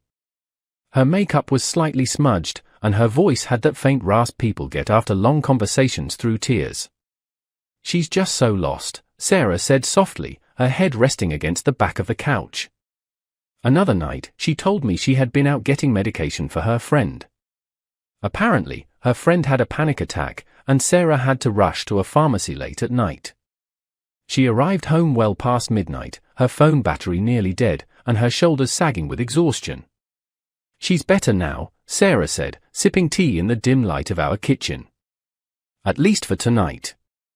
Despite the gaps and occasional odd details, Sarah was a master at redirecting attention. She'd ask about my work, about my deadlines, about whether I was taking care of myself. She'd listen attentively, nodding and making thoughtful comments as I talked about spreadsheets, stubborn clients, or upcoming meetings. It was hard to hold on to any lingering doubts when she was so genuinely engaged in our conversations. Eventually, Sarah suggested that her friend come over for tea. "She feels terrible for taking up so much of my time," Sarah explained. "I think it might make her feel better to thank you in person." The day her friend visited, she arrived with a slightly awkward smile and a small box of cookies as a thank you gift. She sat stiffly on our couch, clutching her mug of tea with both hands. She thanked me multiple times for being so understanding, for letting Sarah spend so much time with her. She seemed fragile, almost breakable, but also uncomfortable, as if she didn't quite know how to act in our home. After she left, I couldn't shake the feeling that something was off. It wasn't anything specific. just a lingering unease. But Sarah was quick to distract me again, pulling me into conversation about my upcoming presentation at work and asking about the progress of my project. One evening, as Sarah sent me another photo from her friend's place, a steaming cup of tea next to a window, I found myself asking aloud, "Why are all your photos so neutral? Why don't you ever send me a picture with her in it?" Sarah turned to me with an expression of mild disbelief, her brow furrowing. "Are you serious?" she asked. "Do you really think I'm going to take pictures of my friend crying her eyes out? That's a terrible idea. Honestly." Her response was sharp, but it made sense. I felt a little embarrassed for even asking. "Okay," I said with a small nod. "Forget it." And just like that, the doubt slipped away, replaced by the hum of the television and the steady rhythm of our lives continuing as usual. A couple of weeks had passed since Sarah's late-night visits to her friend had become less frequent. Things at home felt calmer, and our routines began to settle back into a predictable rhythm again. I was spending most of my free time working on the garage with a few close friends. It was a project we'd been putting off for months, and now we were finally making progress, repainting the walls, installing sturdy new shelves, and fixing some persistent wiring issues. I was fully absorbed in the work, hands covered in paint, head filled with measurements and hardware store shopping lists. One evening, Sarah came home with a bright expression on her face. She announced that her friend had recently received a promotion at work after completing some professional training courses. Inspired by her friend's success, Sarah had signed up for similar courses herself. "It's a big opportunity for my career," she said with confidence. She explained that the courses were held in the evenings and occasionally included off-site practical sessions. The schedule, she added, was inconsistent. Some classes ran late, while others required additional consultations with instructors. Sarah was meticulous in her preparation. She printed out a detailed course schedule and showed it to me. The sheet had dates and times neatly arranged in columns, but I noticed there were no specific addresses or names of instructors listed. At the time, it didn't seem unusual. Not every training program shares those kinds of details up front. She even asked for my opinion while picking out professional-looking outfits for her classes, blazers, blouses, and tailored skirts. I didn't think twice about it. Sarah had always taken her work seriously, and I was proud to see her investing in her professional growth. In the evenings, Sarah would leave the house with her laptop and a small stack of notebooks tucked under her arm. She looked every bit the diligent professional heading off to improve her skills. Sometimes, she'd return home with a few sheets of handwritten notes, casually flipping through them as if reviewing key concepts from her class. At a glance, the notes seemed legitimate: paragraphs of text, scattered bullet points, and a few underlined phrases. But if I had taken a closer look, I might have noticed that most of the content was disjointed, almost like excerpts copied randomly from textbooks. While Sarah was at her courses, I was usually deep in the garage project with my friends. We worked long hours, fueled by takeout food and shared jokes. The smell of paint, the hum of power tools, and the satisfaction of completing small milestones kept me focused. My mind rarely drifted to Sarah's schedule. When I did think of her, it was usually in passing, wondering how her class was going or if she was managing to keep up with the material. Sarah would occasionally send me photos during her classes. They followed a familiar pattern: a steaming cup of coffee next to her laptop, an open notebook filled with scribbles, or a vague city view from what looked like an office building window. The photos were convincing enough, though they lacked people or any identifiable landmarks. Once, I asked her why there were never any classmates or instructors in her photos. She gave me a simple explanation: it feels awkward to snap pictures during serious lectures. It made sense at the time, so I let it go. One week, Sarah mentioned that her group would be taking a practical workshop in a neighboring city. She told me that they might have to stay overnight in a hotel because the sessions would run late into the evening. I nodded along, already mentally preparing to spend another night knee-deep in paint cans and tangled wires. That night, Sarah sent me a photo supposedly from her hotel room, her laptop perched on a bed, a notebook lying open next to it, and a glass of wine on the nightstand. She called me briefly, her voice carrying that familiar tired edge. "It's been such a long day," she said over the phone. "I'm exhausted. I can't wait to come home tomorrow." Her voice sounded sincere, and the exhaustion felt real. I told her to get some rest, and we said goodnight. When Sarah returned the next day, she looked genuinely tired but oddly content. She flopped onto the couch and let out a long sigh before giving me a brief summary of the workshop. She mentioned abstract themes they had covered, like leadership strategies and performance metrics, but avoided specifics. She didn't mention any instructor names or share any stories about her classmates. At one point, I noticed a crumpled receipt poking out of her purse. I caught a glimpse of the text, something about a restaurant bill, a date, and a time. I didn't bring it up. Sarah had a ready explanation for anything. If she noticed me glancing at the receipt, she didn't let it show. "We grabbed dinner after the workshop," she said casually a day later. "It's hard to focus on an empty stomach." Her explanation was smooth and unbothered, and I didn't push further. Over the following weeks, Sarah's schedule continued in the same inconsistent rhythm. Some nights she'd come home late, her face pale from what looked like exhaustion. Other times, she'd arrive with a smile and a light-hearted remark about how draining the courses had been. Occasionally, she'd bring home small treats, a pastry wrapped in a paper bag or a fancy coffee cup with a cardboard sleeve. "For you," she'd say with a smile, placing the treat on the kitchen counter. Every now and then, inconsistencies would catch my attention. A comment that didn't align with something she'd said before, a vague answer to a specific question, or the occasional slip in detail about her supposed coursework. But whenever I brought it up, Sarah had an answer ready. "Honestly," she said one evening with a weary laugh, "I can barely keep track of it myself. First, the team building trip, then my friend's breakdown, and now these courses. My head's spinning." She looked at me with tired eyes, and any lingering suspicion I might have had melted away. Sarah was home, she was tired, and she was doing her best to balance everything. I nodded and let the matter drop. Later that evening, she placed a warm croissant on my desk while I was reviewing some emails. "Brought this for you from class," she said with a soft smile before disappearing into the bedroom. I picked up the pastry and took a bite. It was still slightly warm, buttery, and flaky. Whatever doubts I might have had earlier dissolved in that moment. Sarah was here, and life carried on. It all started when Sarah came home one evening and announced with visible excitement that she had been asked to help organize a major art exhibition. Her eyes lit up as she explained the details, coordinating logistics, managing exhibit layouts, overseeing deliveries, and ensuring everything ran smoothly.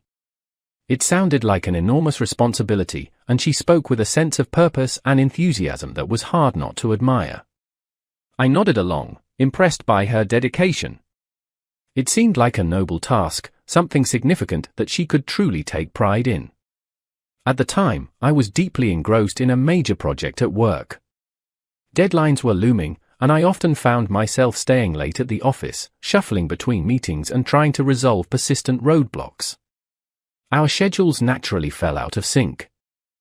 Sarah would leave for her exhibition duties in the late afternoon or early evening, and I would come home well past dark, exhausted and distracted by my own set of challenges. Sarah prepared meticulously for her new role. She showed me brochures for the exhibition, complete with elegant fonts, artistic images, and a glossy finish. She had a laminated pass with her name and the event's official logo, clipped neatly to a lanyard. One evening, she spread out a stack of papers on the dining table, floor plans of the exhibition halls, lists of tasks, and scribbled notes in the margins.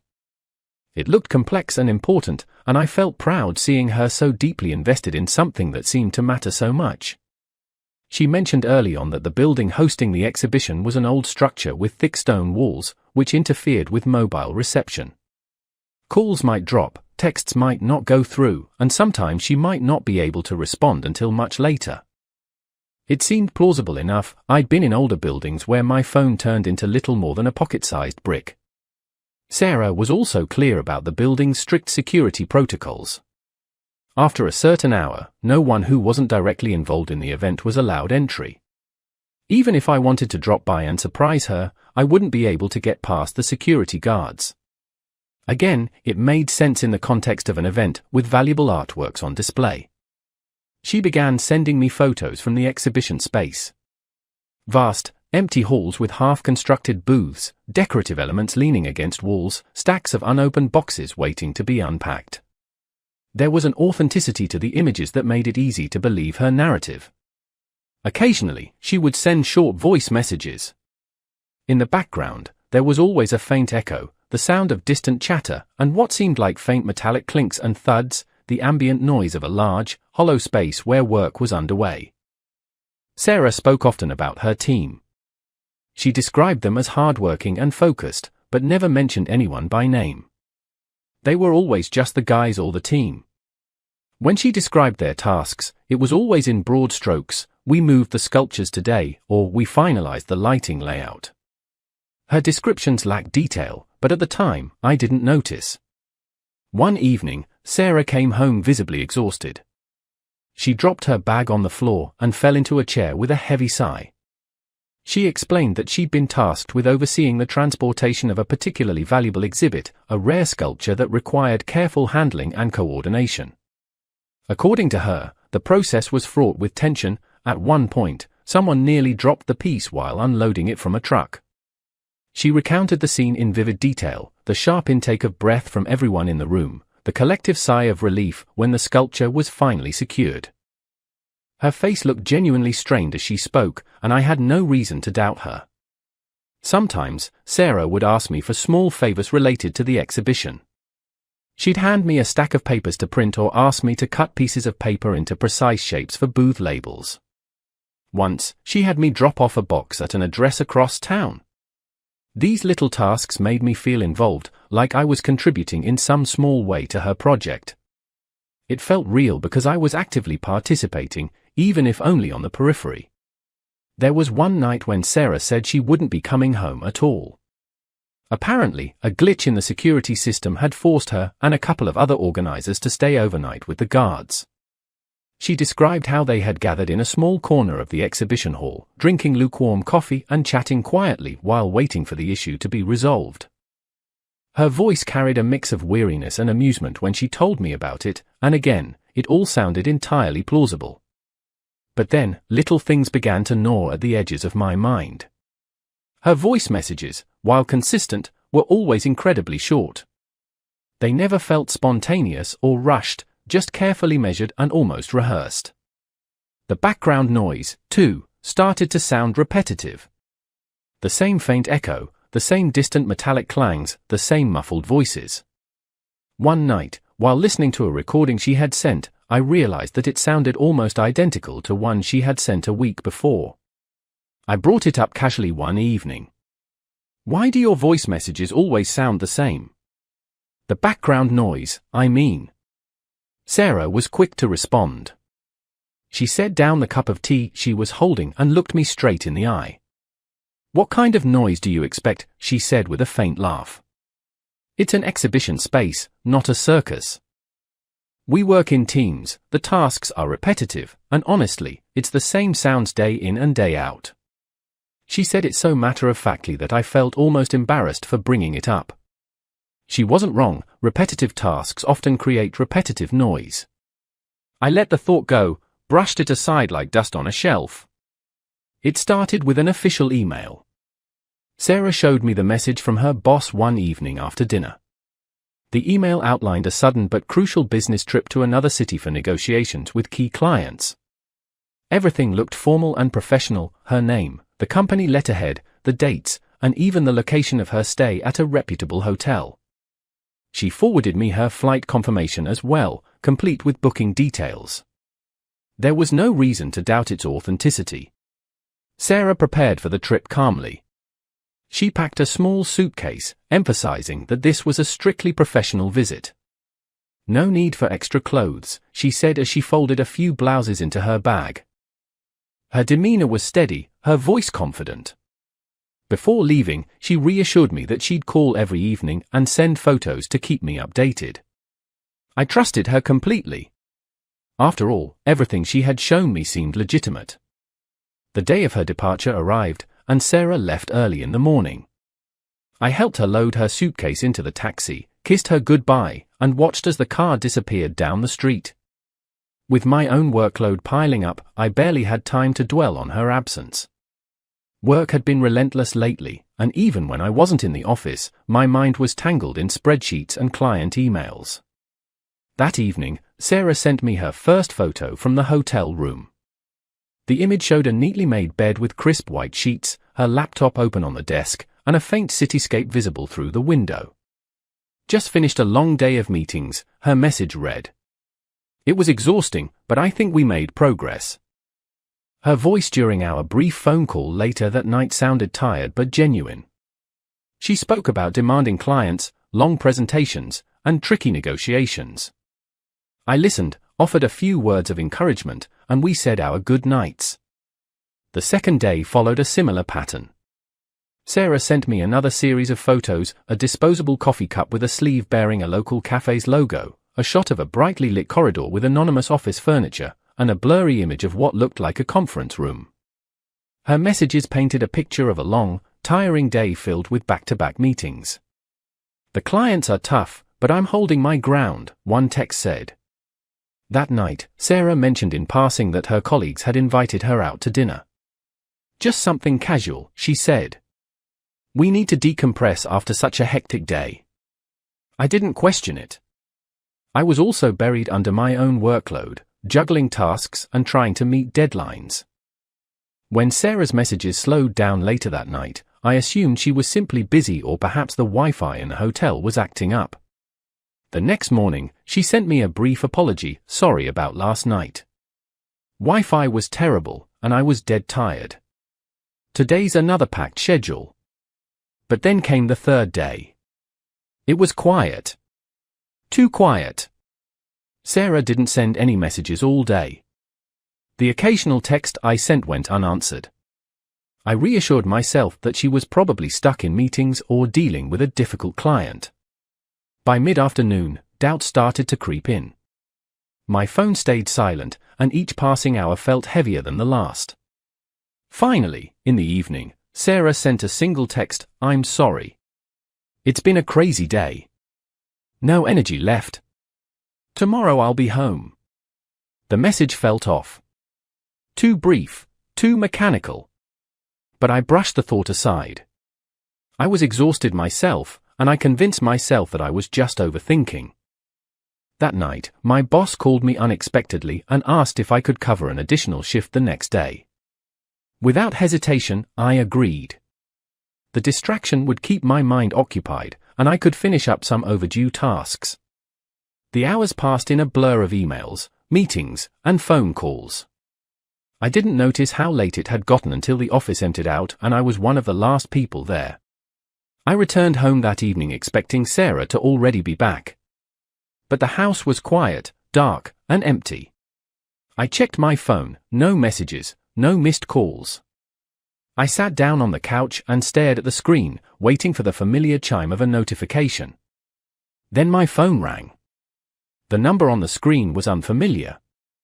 I hesitated for a moment before answering. The voice on the other end was male, calm but firm. "Are you the husband of Sarah?" I felt a knot tighten in my stomach. "Yes," I said, my voice barely above a whisper. "Sir, your wife has been admitted to the hospital. She lost consciousness. We need a family member here to confirm her identity and make decisions regarding her care." I froze. The words echoed in my ears, but my brain refused to process them. Hospital? Unconscious? How? Where? Wait, I managed to croak out. What happened? Where did you find her? The man on the line hesitated briefly before answering. She was found unconscious in an apartment. The resident called emergency services. "We need you to come immediately." An apartment. Not a hotel. Not a conference center. An apartment. My mind began to race. Questions hit me like a tidal wave, each one sharper and heavier than the last. Why was she in an apartment? Who did it belong to? Why wasn't she in her hotel room? Why wasn't I hearing this from her directly? My hands were trembling as I ended the call and grabbed my keys. My chest felt tight, and my vision blurred slightly as I moved mechanically, wallet, phone, jacket. I didn't even remember locking the door behind me as I rushed to my car. The drive felt endless. My mind was a storm of fragmented thoughts and disjointed images. Sarah unconscious on a cold floor. Strangers standing over her? An apartment I couldn't picture. Everything up until now, the emails, the photos, the carefully crafted updates, flooded back into my mind, each detail now sharp and suspicious. Had I missed something obvious? Had I ignored the signs? I gripped the steering wheel tighter, my knuckles white against the leather. My chest ached with a pressure I couldn't release. What was she doing there? Why wasn't she in her hotel? Why was I hearing this from a stranger and not from her? With every passing second, the weight of those questions grew heavier, suffocating me. But there were no answers, only the empty road ahead and the cold, unfamiliar voice on the other end of that phone call. I drove faster, desperate to reach the hospital, desperate for clarity, desperate for something, anything, that made sense. The hospital was cold and sterile, filled with the scent of disinfectant and faint echoes of hurried footsteps. I walked through the corridors, clutching my jacket in one hand and Sarah's purse in the other. My mind was a chaotic mess of fragmented thoughts and unanswered questions. When I reached the reception, a nurse directed me to the doctor overseeing Sarah's care. His face was calm but carried the weight of difficult news. "Your wife was found unconscious in an apartment," the doctor began, choosing his words carefully. "It appears there was an incident during intimate activity. The circumstances suggest that something went terribly wrong." I felt the blood drain from my face. Intimate activity. My wife. An apartment that wasn't her hotel room. The doctor went on, but I stopped hearing him after that. My mind latched onto those words and refused to let go. I barely registered the part where he mentioned an object, a baseball bat, being involved. I didn't want to know any more. My stomach twisted in a way I'd never felt before. "You should prepare yourself before you see her," the doctor said softly. When I stepped into Sarah's room, I froze. Machines beeped softly, tubes snaked around her body, and her face was pale against the sterile white pillow. For a moment, I couldn't move. This was my wife, the woman I'd shared years of my life with, now lying unconscious and vulnerable in a hospital bed. But the image of her in that apartment, the implications of what had happened, hung over me like a shadow. The nurse handed me a small plastic bag with Sarah's personal belongings, her phone, her wallet, and a few scattered items. I clutched it tightly as I turned and walked out of the hospital. The drive home was silent. My hands gripped the steering wheel so tightly, my knuckles turned white. I couldn't process it. I couldn't make sense of any of it. When I got home, I dropped the bag on the kitchen table and stared at it for what felt like hours. Eventually, I grabbed Sarah's phone and turned it on. The screen lit up, and her familiar wallpaper appeared, a picture of us from a vacation long ago. My chest tightened, but I forced myself to keep going. What I found on that phone unraveled everything. There were messages, detailed plans, and carefully crafted lies. Sarah had been meticulous. Every absence, every excuse, every carefully timed message, it was all there. She had coordinated every outing, every alibi, every cover story with ruthless precision. Her friend in distress, her career courses, her exhibition project, all of it was a smokescreen. The messages between her and her lover were explicit, both in content and in the level of planning. They spoke about when and where to meet, how to avoid raising suspicion, and even how to handle me if I ever started asking too many questions. They joked about my obliviousness. They mocked my trust. Every photograph she had sent me over the past few months, the coffee cups, the hotel windows, the blurry office corridors, had been carefully staged. The attention to detail was almost impressive. But all I felt was rage. I spent hours combing through every message, every call log, every detail I could find. There was no denying it, no way to misinterpret what I was seeing. My wife, the woman I had trusted with every part of my life, had been living a double life right under my nose. At some point, the sun began to rise. I hadn't slept, hadn't eaten, hadn't even moved from my spot at the table. My decision was clear. Divorce was inevitable. There was no coming back from this. But I wasn't going to act recklessly. Sarah was still in a coma, and for now, time was on my side. I called a lawyer first thing in the morning. I explained the situation, forwarded him copies of the messages, the photos, everything I had found on her phone. He assured me that the evidence was damning and that the divorce proceedings would be straightforward. Over the next few days, I secured everything. Bank accounts, property deeds, savings, I locked it all down. I made sure Sarah would have no leverage, no claims, no power to contest anything once she woke up. Every legal document was signed, notarized, and filed. I moved forward with cold precision, fueled by a mix of anger, betrayal, and grim determination. I wasn't going to let her deceit cost me more than it already had. The divorce went through smoothly. Sarah's coma served as a valid reason to expedite the process. The evidence of her infidelity left no room for dispute. Legally, financially, emotionally, I had severed every tie. But closure didn't come. Not really. Even after the papers were signed, even after every asset was secured, there was a hollowness that nothing could fill. I kept replaying moments in my head, the photos she had sent, the stories she had told, the smile she had given me every time she walked out the door. It was all a lie. I thought that was the end of it. I thought I had reached the final chapter of this twisted saga. But I was wrong. Because just when I started to believe that the dust had settled, something else happened. Something I could never have anticipated. You might think this is the end of the story. But let me tell you, it's far from over. The most unexpected part was still ahead.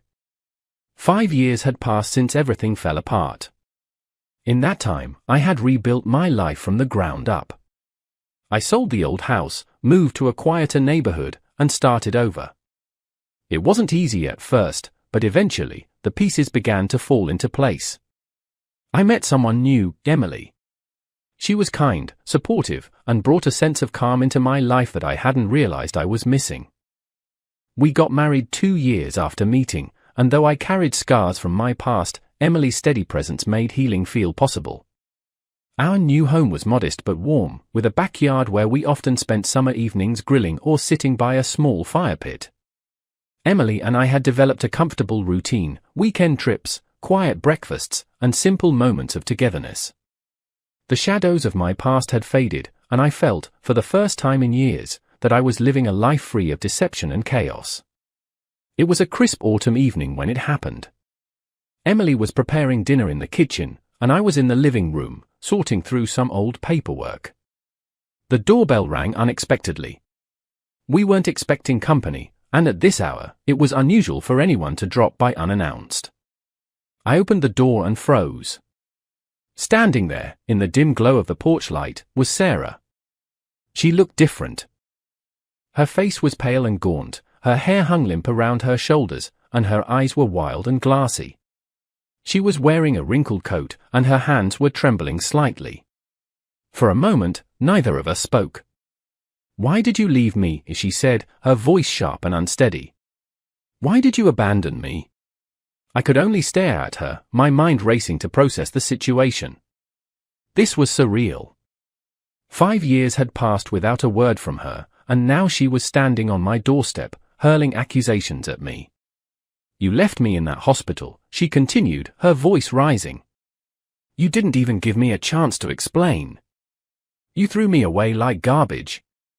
Emily had come to the doorway now, her eyes wide with concern. I stepped outside, pulling the door shut behind me to prevent Sarah from seeing her. "You cheated on me, Sarah," I said, trying to keep my voice steady. "You built a web of lies so elaborate that I can't even begin to list them. And then, because of your own recklessness, you ended up in a hospital bed. What exactly did you expect me to do? Pretend none of it happened?" Sarah's face twisted with anger and frustration. I made mistakes, but you were supposed to be there for me. You were supposed to forgive me. The sheer audacity of her words left me speechless for a moment. Emily had stepped back inside, giving us space, but I could see her shadow behind the curtain. Sarah began pacing on the porch, her movements erratic and agitated. Her voice kept rising as she threw accusation after accusation my way. She was relentless, refusing to let me get a word in. At some point, Emily stepped outside again and firmly told Sarah to leave. That was when things escalated. Sarah turned her rage toward Emily, shouting incoherent accusations and blaming her for stealing me away. Emily, to her credit, stayed calm, but I could see the fear flickering in her eyes. I stepped between them, my voice firm as I told Sarah to leave our property immediately. But Sarah didn't leave. Instead, she stormed off the porch, walked to the side of the house, and picked up a decorative stone from our garden. In one swift motion, she hurled it at the front window. The glass shattered with a loud crash. Emily screamed, and I rushed toward Sarah, grabbing her wrist to stop her from picking up another object. But she broke free and moved toward my car, raising her fists and slamming them against the windshield. The sound of her hands hitting the glass echoed through the quiet street. I pulled my phone out and dialed the police with shaking hands. I gave them my address and explained the situation as calmly as I could. Sarah was still shouting, still flailing her arms, her words a jumble of anger and desperation. The flashing blue and red lights arrived faster than I expected. 2 officers approached cautiously, speaking softly as they tried to de-escalate the situation. Sarah collapsed onto the pavement, sobbing hysterically as they handcuffed her and gently guided her into the back of a squad car. The aftermath was quiet. Emily and I stood in the living room, surrounded by shards of glass and the cold night air seeping through the broken window. I could see the hurt in Emily's eyes, but she said nothing. She simply leaned into me and I wrapped my arms around her. The next few weeks were filled with legal proceedings and meetings with lawyers. Sarah's attorney argued that she had suffered a nervous breakdown, exacerbated by untreated trauma and stress. The court ruled in her favor, ordering mandatory psychological treatment and placing a restraining order against her. She was forbidden from approaching me or Emily ever again. The night of the confrontation stayed with me for a long time. I couldn't stop replaying her words, her face, the shattered glass. But slowly, life began to return to normal. Emily and I replaced the window, repainted the porch, and did our best to move on. Sarah, from what little I heard, had been making progress in therapy. She was reportedly starting over somewhere else, trying to rebuild a life from the wreckage of her choices. As for me, I finally let go of the last remnants of that chapter. Emily and I moved forward, stronger than before. The shadow of Sarah's betrayal no longer loomed over us. From that point on, everything truly felt settled. Sarah had her chance to start over, and I had mine. And this time, I was determined to make it count. From then on, everything was finally peaceful. Sarah began her new life, and I lived happily with my wife, Emily.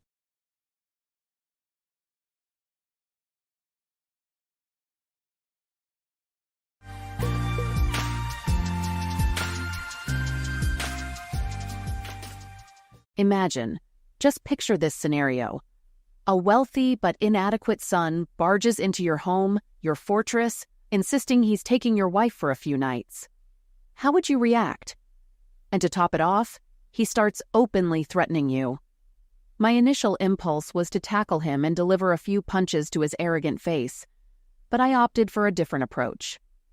As I wrapped up loading my tools into my pickup truck that Thursday afternoon, my mood wasn't the best. The client I'd been dealing with for the past fortnight seemed unable to make up his mind about the staircase project. Constantly requesting alterations to the original plan, the latest change demanded this morning was so extensive that it necessitated dismantling a significant portion of the work already done. Furthermore, consulting with the architect and engineer was imperative, as accommodating the client's latest whim meant redrawing the structural plans. Consequently, the following day unexpectedly turned into an off day. I'm Kenneth Morrison, the lead artisan and proprietor of a small woodworking carpentry shop specializing in crafting top-tier staircases. My clientele comprises affluent mansion owners, hotels, restaurants, and offices willing to shell out well over $50,000 for a bespoke artistic staircase. At 34, I'd been married to Daphne Tupper, 29, for 4 years.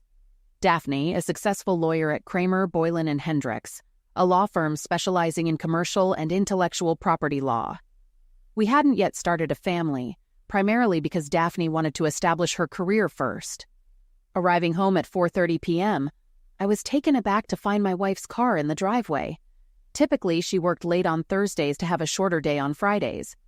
Entering through the back door, my usual path after a day at a construction site, I noticed a slight water pressure problem. It was unusual to find Daphne in the upstairs shower at this time, as she typically showered either in the morning or before bed. After swiftly changing into more comfortable clothes, I made my way upstairs to investigate why my wife was home so early on a Thursday afternoon. As I suspected, Daphne had recently finished showering and was now putting on some enticing black fishnet stockings. A brand new black dress lay on the bed, patiently awaiting its turn to be worn. "Hey, honey, why are you home so early? Did I forget something? Do we have plans tonight that slipped my mind?" I asked. She looked at me with an expression I hadn't seen before, a hint of nervousness apparent, though she tried to conceal it. Letting out a sigh, she replied, "No, Kenneth, you haven't forgotten anything. I'm going out tonight and you're not. I'll be away until Sunday afternoon spending the weekend with Derek Kramer." "What? What are you talking about? Is it a business trip or something?" I inquired. "No, Kenneth, it's not a business trip. Derek has a hotel suite reserved for him and me. I'll be back next week, but this weekend is for him," she said, her tone defiant, though her words seemed rehearsed. "No, you can't. I don't want my wife spending a weekend with another man." "What is this nonsense?" I protested.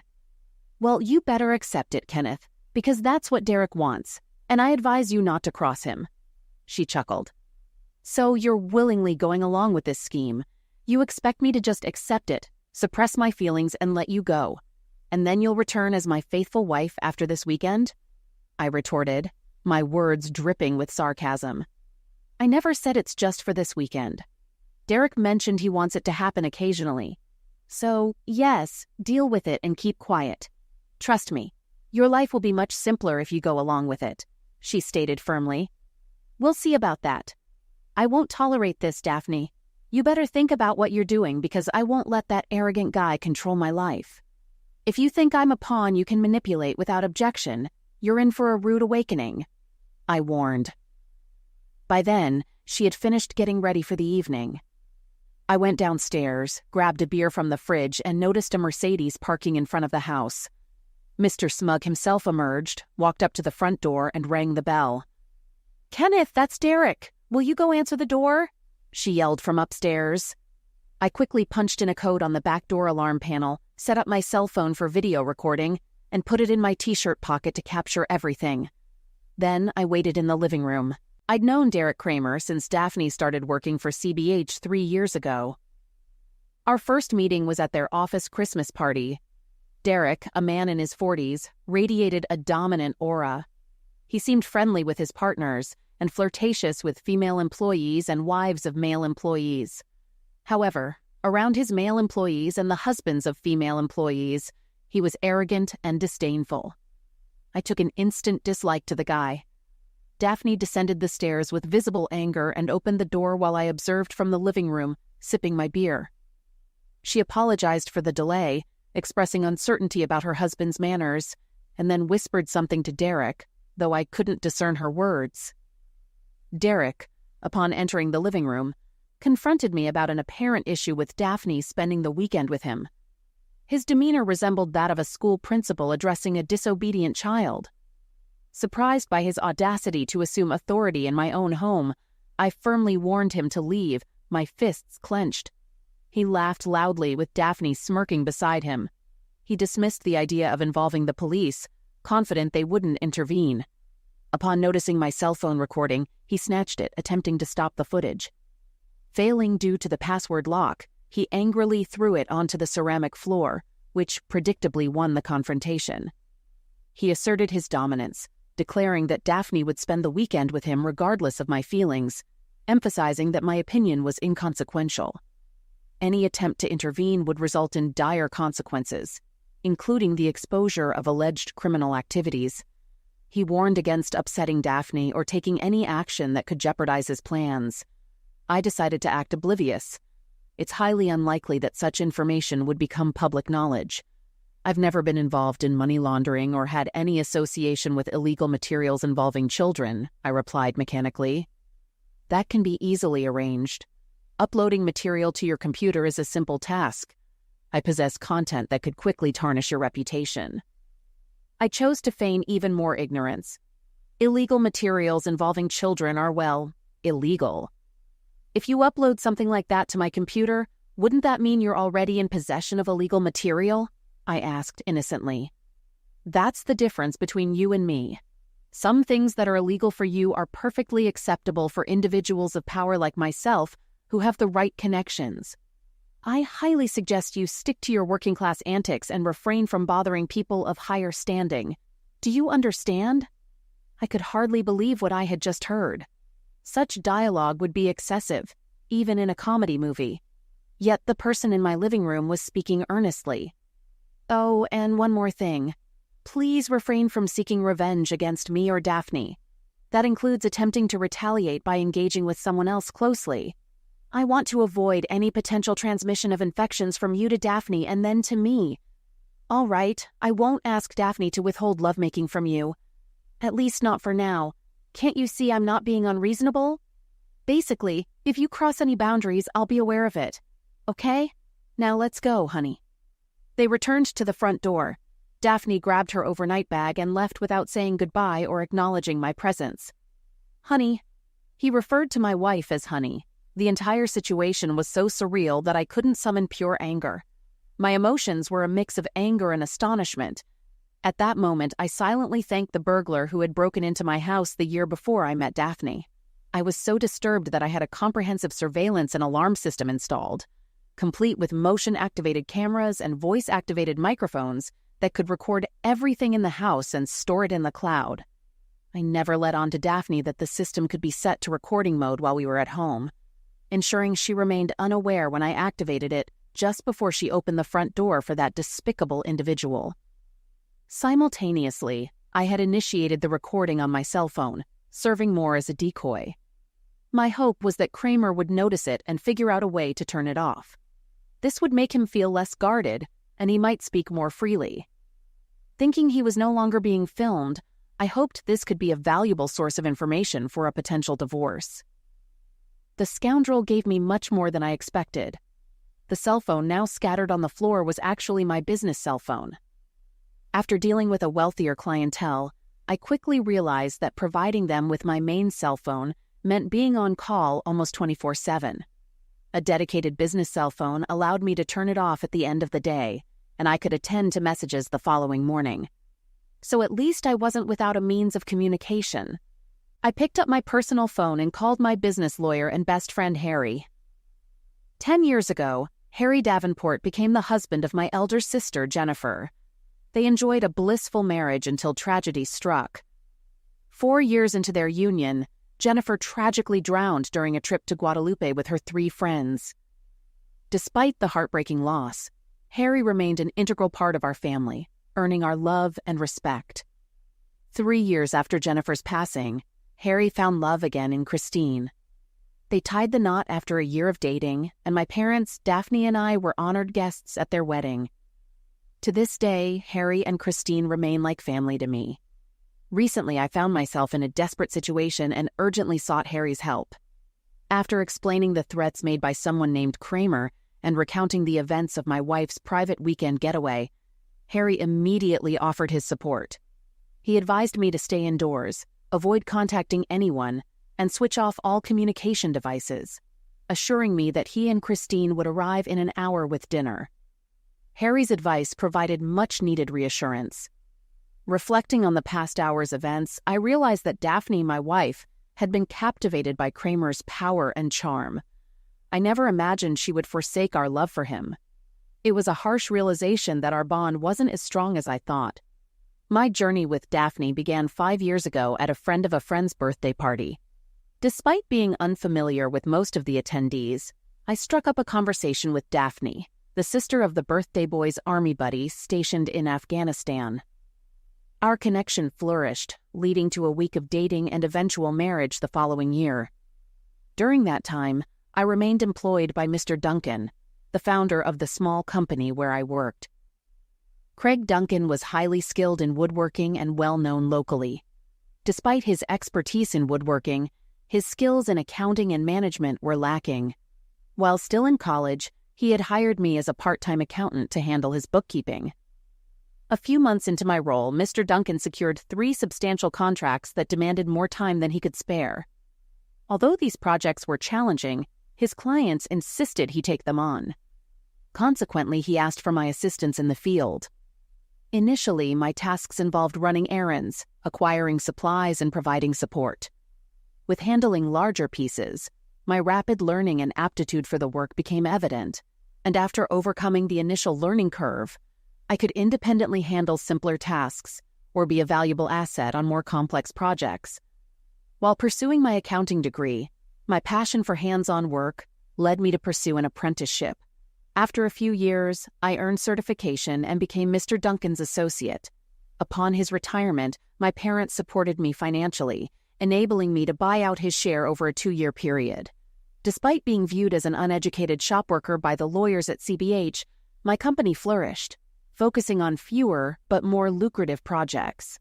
Over the preceding months, I had hired 2 assistants, and my net income and value surpassed those of many lawyers associated with my wife.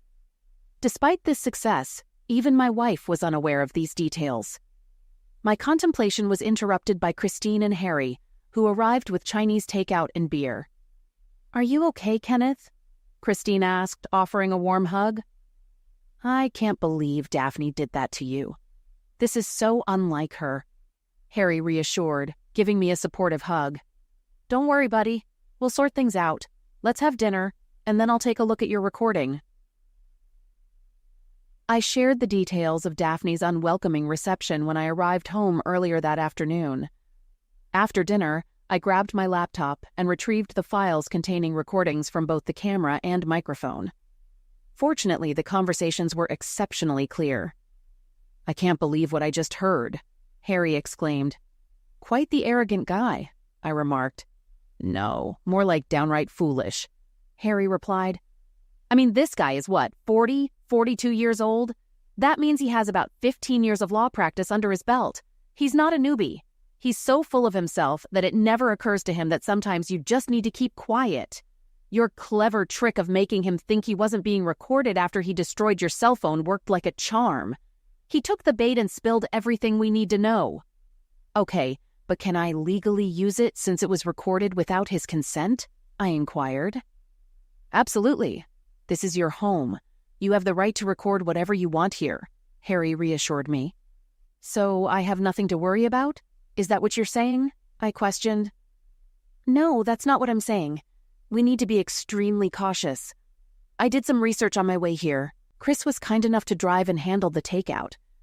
It turns out our guy Kramer is the son of the founder of their law firm. You were aware of this, right?" Harry explained, and I nodded.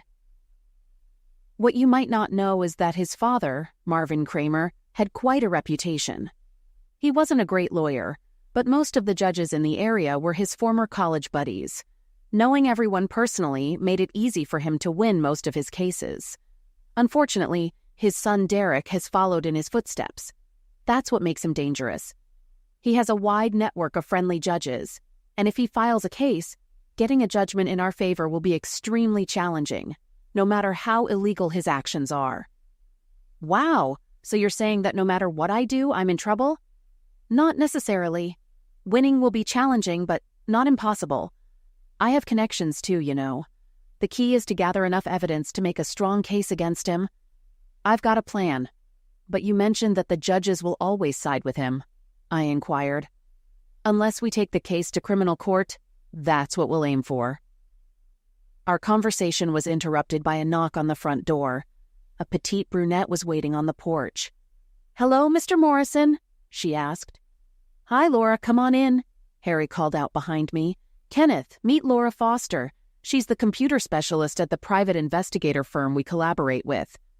I took the liberty of reaching out to her after our earlier call tonight. We briefed Laura on the situation and had her review the recorded conversation, particularly the part where Kramer threatened to upload incriminating material to my computer. Laura paid close attention and then outlined the plan. "All right, there are two possible scenarios. Either they come here during the day, likely with your wife's assistance, sit at your computer, change the date and upload their content, making it appear as if it was done before Kramer's visit. If that happens, your camera system will capture everything. Just ensure it's in record mode before you leave for work in the morning." She pulled a small gray box from her bag. "The other option is remote access to your computer for their mischief. I'll install this module upstream of your modem to record anyone attempting to access your router and monitor what they try to upload or download. Take a few minutes to transfer all your personal or sensitive data and files onto a flash drive, then delete everything on your computer. The goal is to prevent them from accessing it. I'll assist with this just to ensure you don't unintentionally leave any hidden data on the computer," Laura explained confidently. It was evident that she was well-versed in her field. "Let's begin, Kenneth. Currently, your only evidence against him for blackmail is a recording. If you attempt legal action with just that, your case might be dismissed swiftly. Public opinion doesn't view blackmail as a very serious crime, and the judges he knows may support him. The ideal scenario would be if Kramer actually uploaded illegal material to your computer and then reported it to the police, alleging he has evidence of you possessing illegal content. In that case, we would have a trail indicating that all of this occurred without your presence at the computer. With the advance warning you received from Kramer, which you recorded, we would have enough evidence to build a robust case against him in criminal court. His judge friends would be less inclined to support him if he's involved in criminal activities, especially those related to illegal materials with children, and they would distance themselves from him." "I find that disturbing and twisted," I remarked. "Yes, but Kramer is just as twisted. One more thing. Can you refrain from using your computer for the next few days? If Kramer proceeds with his plan and reports you, the police inspectors may want to check the computer records to confirm if anyone accessed the illegal files. Post-upload. If you avoid using it, the records will remain clean, which would be more advantageous for us. Also ensure that your cell phone doesn't connect to your home Wi-Fi in the coming days." To prevent them from using your phone instead of your computer, Laura installed the surveillance module and erased all sensitive information, including my company paperwork from both my computer and cell phone. The module will forward us copies of all access requests. "I'll reach out to Harry and you once we have some information. Best of luck, guys," Laura informed us before leaving. "All right, let's get back to more practical matters," Harry suggested. "Kenneth, do you want to start the divorce process now, or do you prefer waiting until Daphne returns to see if things can be resolved?" "No, I want a divorce as soon as possible. I can't stay married to someone easily influenced and corrupted by self-proclaimed powerful men. No hesitation. I want out." "All right then, I'll contact Claudia Milton tomorrow. She's the family law expert at my office. Good, fair, and efficient. I'll ask her to reach out to you ASAP. You'll like her," Harry assured me. We continued discussing matters, and I provided Harry with the access code to my recording system for real-time updates and cloud-stored information. Christine and Harry departed around 11 p.m. I took a Zappa clone and fell asleep within half an hour. At 8:30 the following day, Claudia Milton called me after concluding a conversation with Harry, who had detailed the specifics of my situation. She requested my presence in her office by 11 a.m. During our meeting, Claudia expressed sympathy for my predicament upon learning about Derek Kramer's questionable reputation. She reassured me that since I had purchased the house before meeting Daphne and her name wasn't on the deed, the property remained mine. With no children in the picture, the divorce proceedings would be straightforward. Concerned about my company, I inquired about the possibility of being forced to sell it and divide the proceeds. Claudia summoned Harry to address my concerns, and he promptly assured us, Don't worry.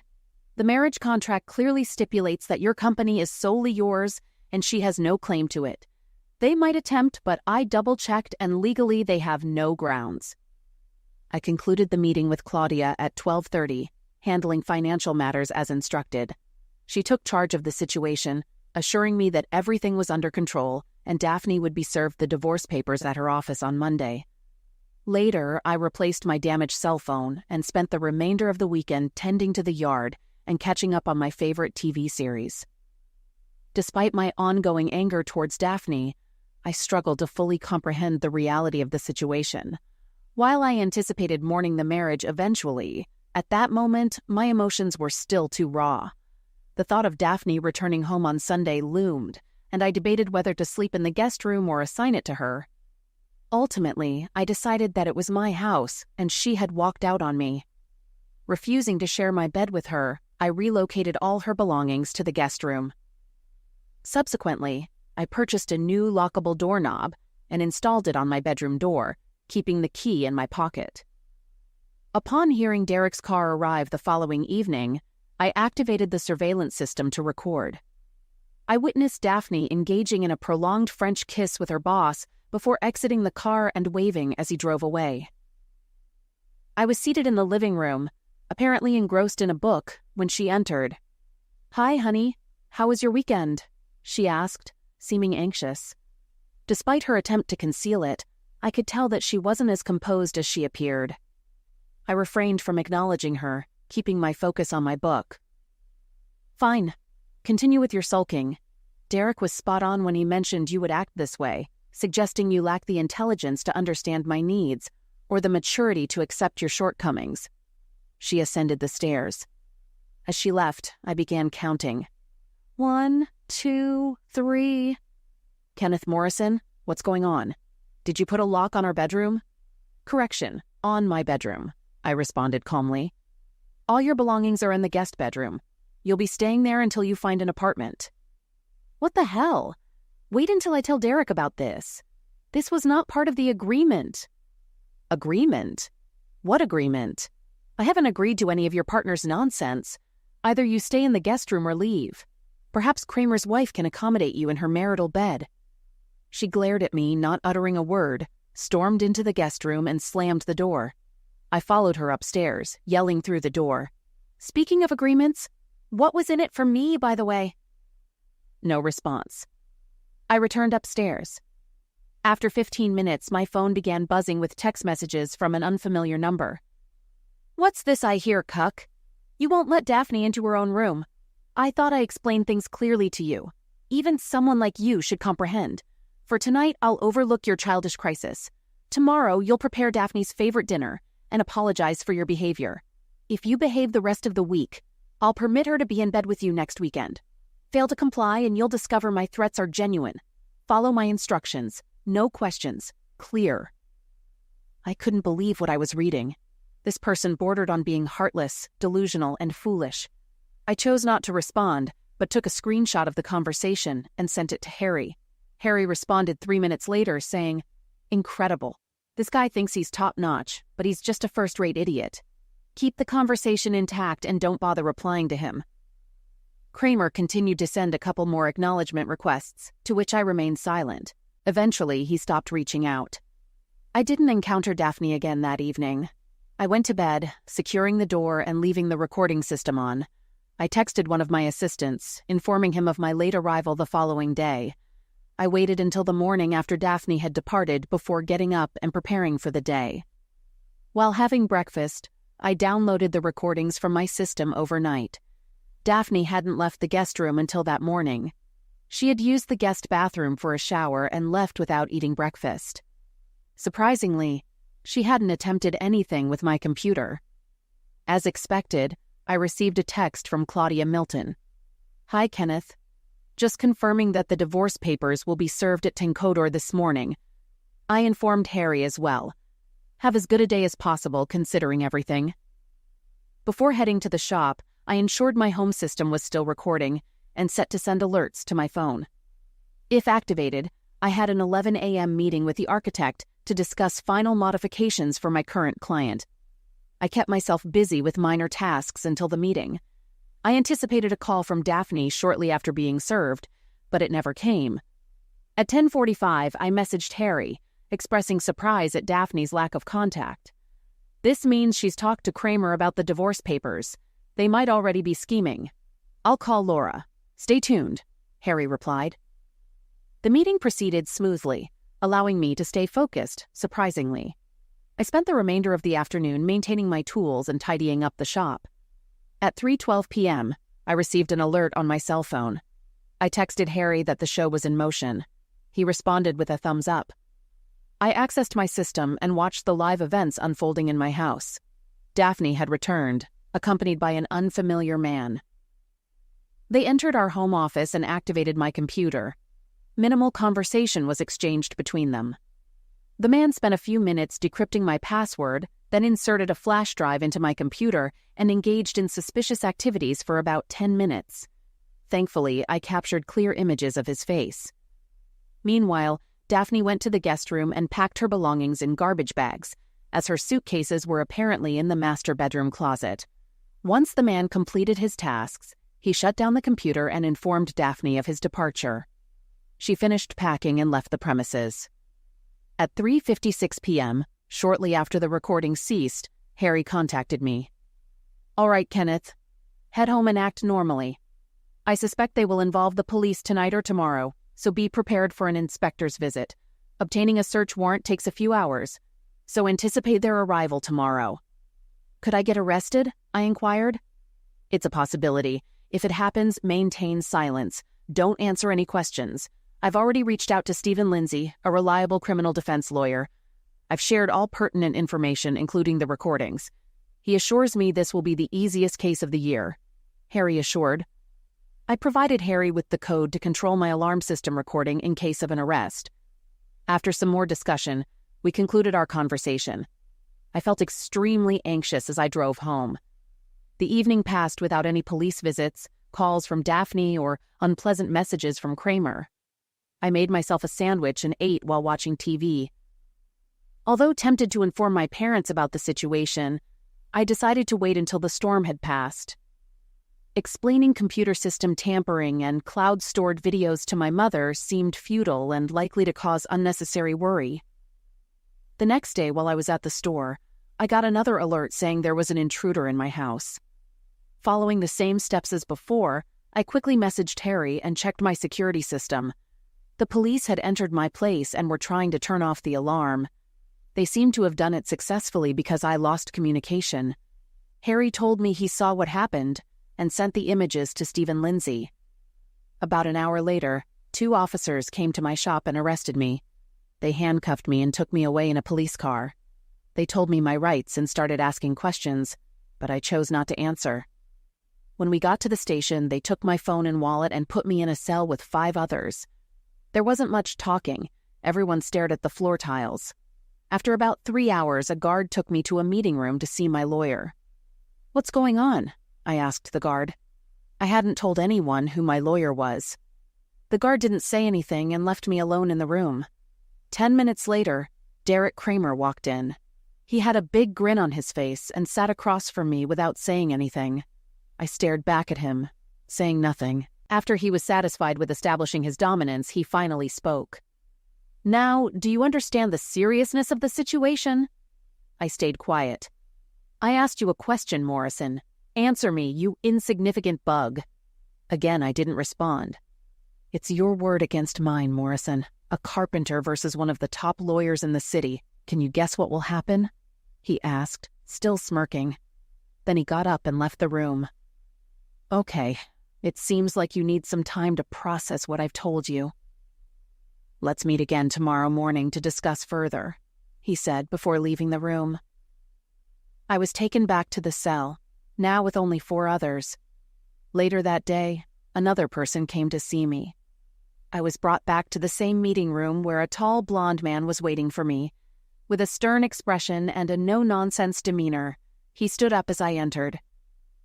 "Good afternoon, Kenneth. Nice to meet you. I'm Stephen Lindsay. You can call me Stephen. Harry got in touch with me earlier today saying he had trouble reaching you. Given the situation, we figured you might have been arrested and brought here." I recounted all the events of the day, including the unsettling visit from Derek Kramer. Stephen seemed shocked, but he stayed silent. "Okay, you'll be in front of a judge tomorrow morning. Expect a high bail, but don't worry, Harry will take care of it. I know tonight will be tough, but stay strong. Both Harry and I are here for you. In the meantime, keep refusing to answer their questions. I've officially taken on your case, and I'll make sure Kramer doesn't bother you again." The next day, I appeared before the judge on charges of possessing illegal material involving children, maintaining my plea of not guilty. Bail was set, and I was released later that afternoon. I was restricted from leaving the city or contacting my soon-to-be ex-wife, Derek Kramer, or anyone from their office, but I could work in my shop. My phone and wallet were returned, and Stephen took me for a late lunch where we continued our conversation. I didn't say much at the police station yesterday because I was worried about confidentiality. But after making some calls and doing research, I found out some interesting things about Derek Kramer. Let me give you some reassuring information. Firstly, getting a search warrant takes time, and only after that can they review the found material and get an arrest warrant. In your case, you were brought in before they finished searching your house. Secondly, despite the restrictions on contacting me or Harry, Derek Kramer was allowed to see you. This strongly suggests that the whole thing was planned, which is definitely illegal.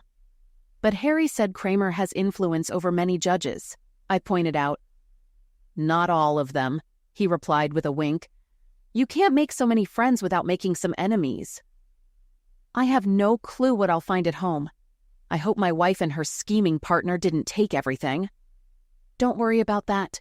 Harry went to your place right after the police left, reactivated the system, and set it to record again.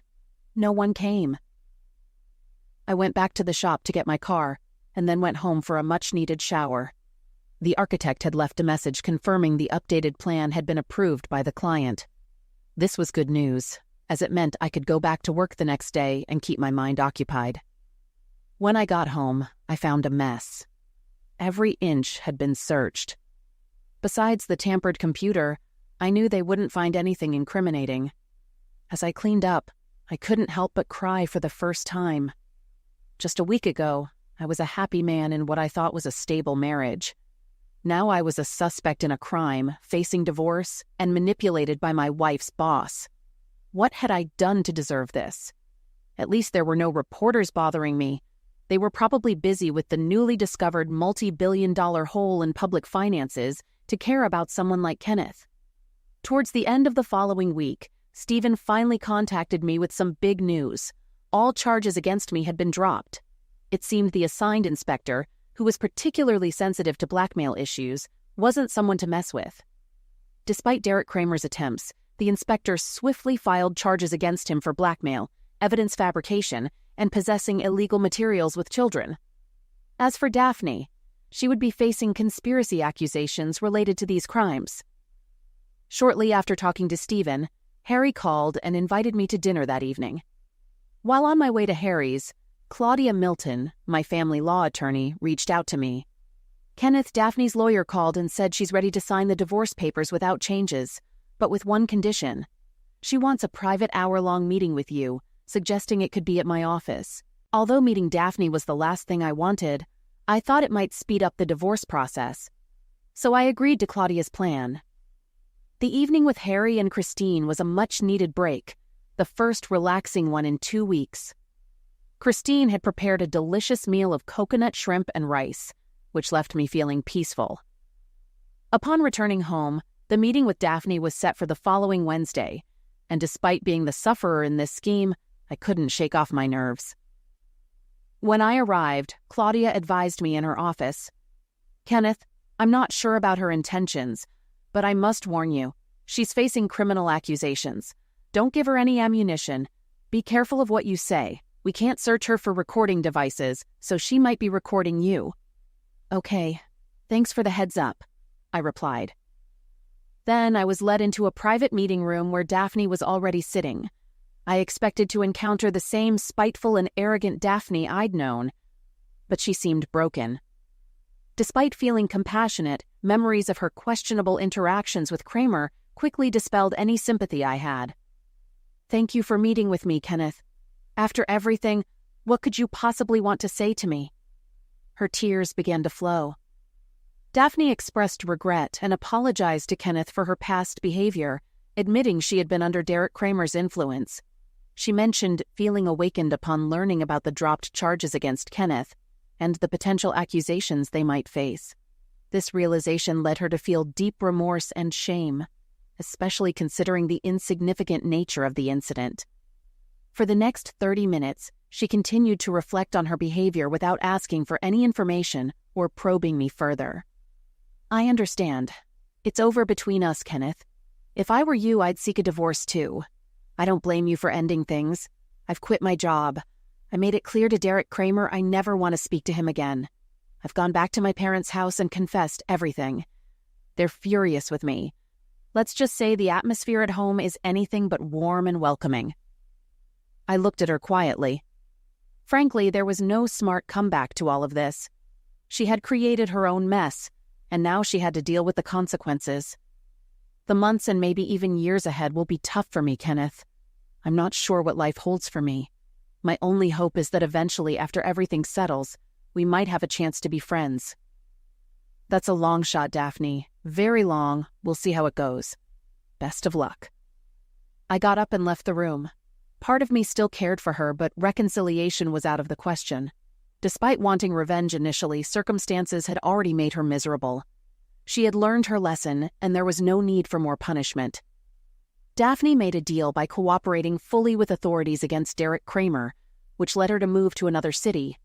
After that, I lost contact with her. When allegations against Kramer became public, 2 other men came forward, accusing him of blackmail. Kramer got a 12-year jail term as the police had recordings of all my interactions with him. My testimony wasn't needed. After Kramer was convicted, I sued him and what was left of his firm, and I got a $2 million settlement, with a good chunk going to Harry. Despite pretending to be outraged, I was happy to reward Harry for his invaluable help.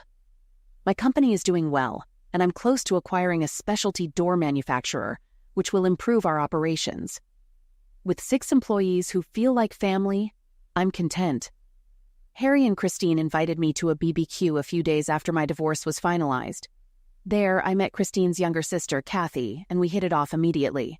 We've been dating for a few weeks, and we'll see where it leads. Several weeks after settling the case against CBH and Kramer, I visited Kramer in jail, making sure the guard made him stay for our chat. I smirked as he entered, starting with a taunt. "What's up, cuck?" Kramer tried to leave, but the guard made him sit and listen. Ignoring his insults, I casually mentioned, "Oh, interesting preemptive strike. Heard your wife, Jessica, filed for divorce. Maybe I should ask her out for dinner and give her a memorable night." Furious, Kramer snapped, "You rogue. If you do that—" I cut him off. "Save your spit, idiot. I've done that already. Her hummingbird tattoo on her upper left thigh is quite lovely, isn't it, cuck?" He turned beet red. He was about to threaten me again, but then he realized it wouldn't help. Anyway, I wasn't there to talk about Jessica. I just wanted to let him know he's a fool who needs reminders of his own foolishness. Threatening a man in his own home and outlining consequences if he doesn't comply isn't exactly smart, is it? Even a carpenter would see that. "Let's say this time you're the one left in the dust." I laughed while he simmered with anger. "Oh, and didn't you say certain materials were illegal for a simple man like me, but fine for a powerful figure like yourself? Your power amazes me. Perhaps it's the jumpsuit. It suits you." Kramer was so mad he seemed close to a breakdown. "Before I go, I have something Jessica and Daphne thought you might find enlightening." I handed him a folded paper. He unfolded it and looked at it. "What the hell is this?" he asked. "Exactly." I chuckled. "It's a depiction of female gender organ, commonly referred to as a private part." I pointed to a spot on the drawing. "They wanted you to know that's the arousal point."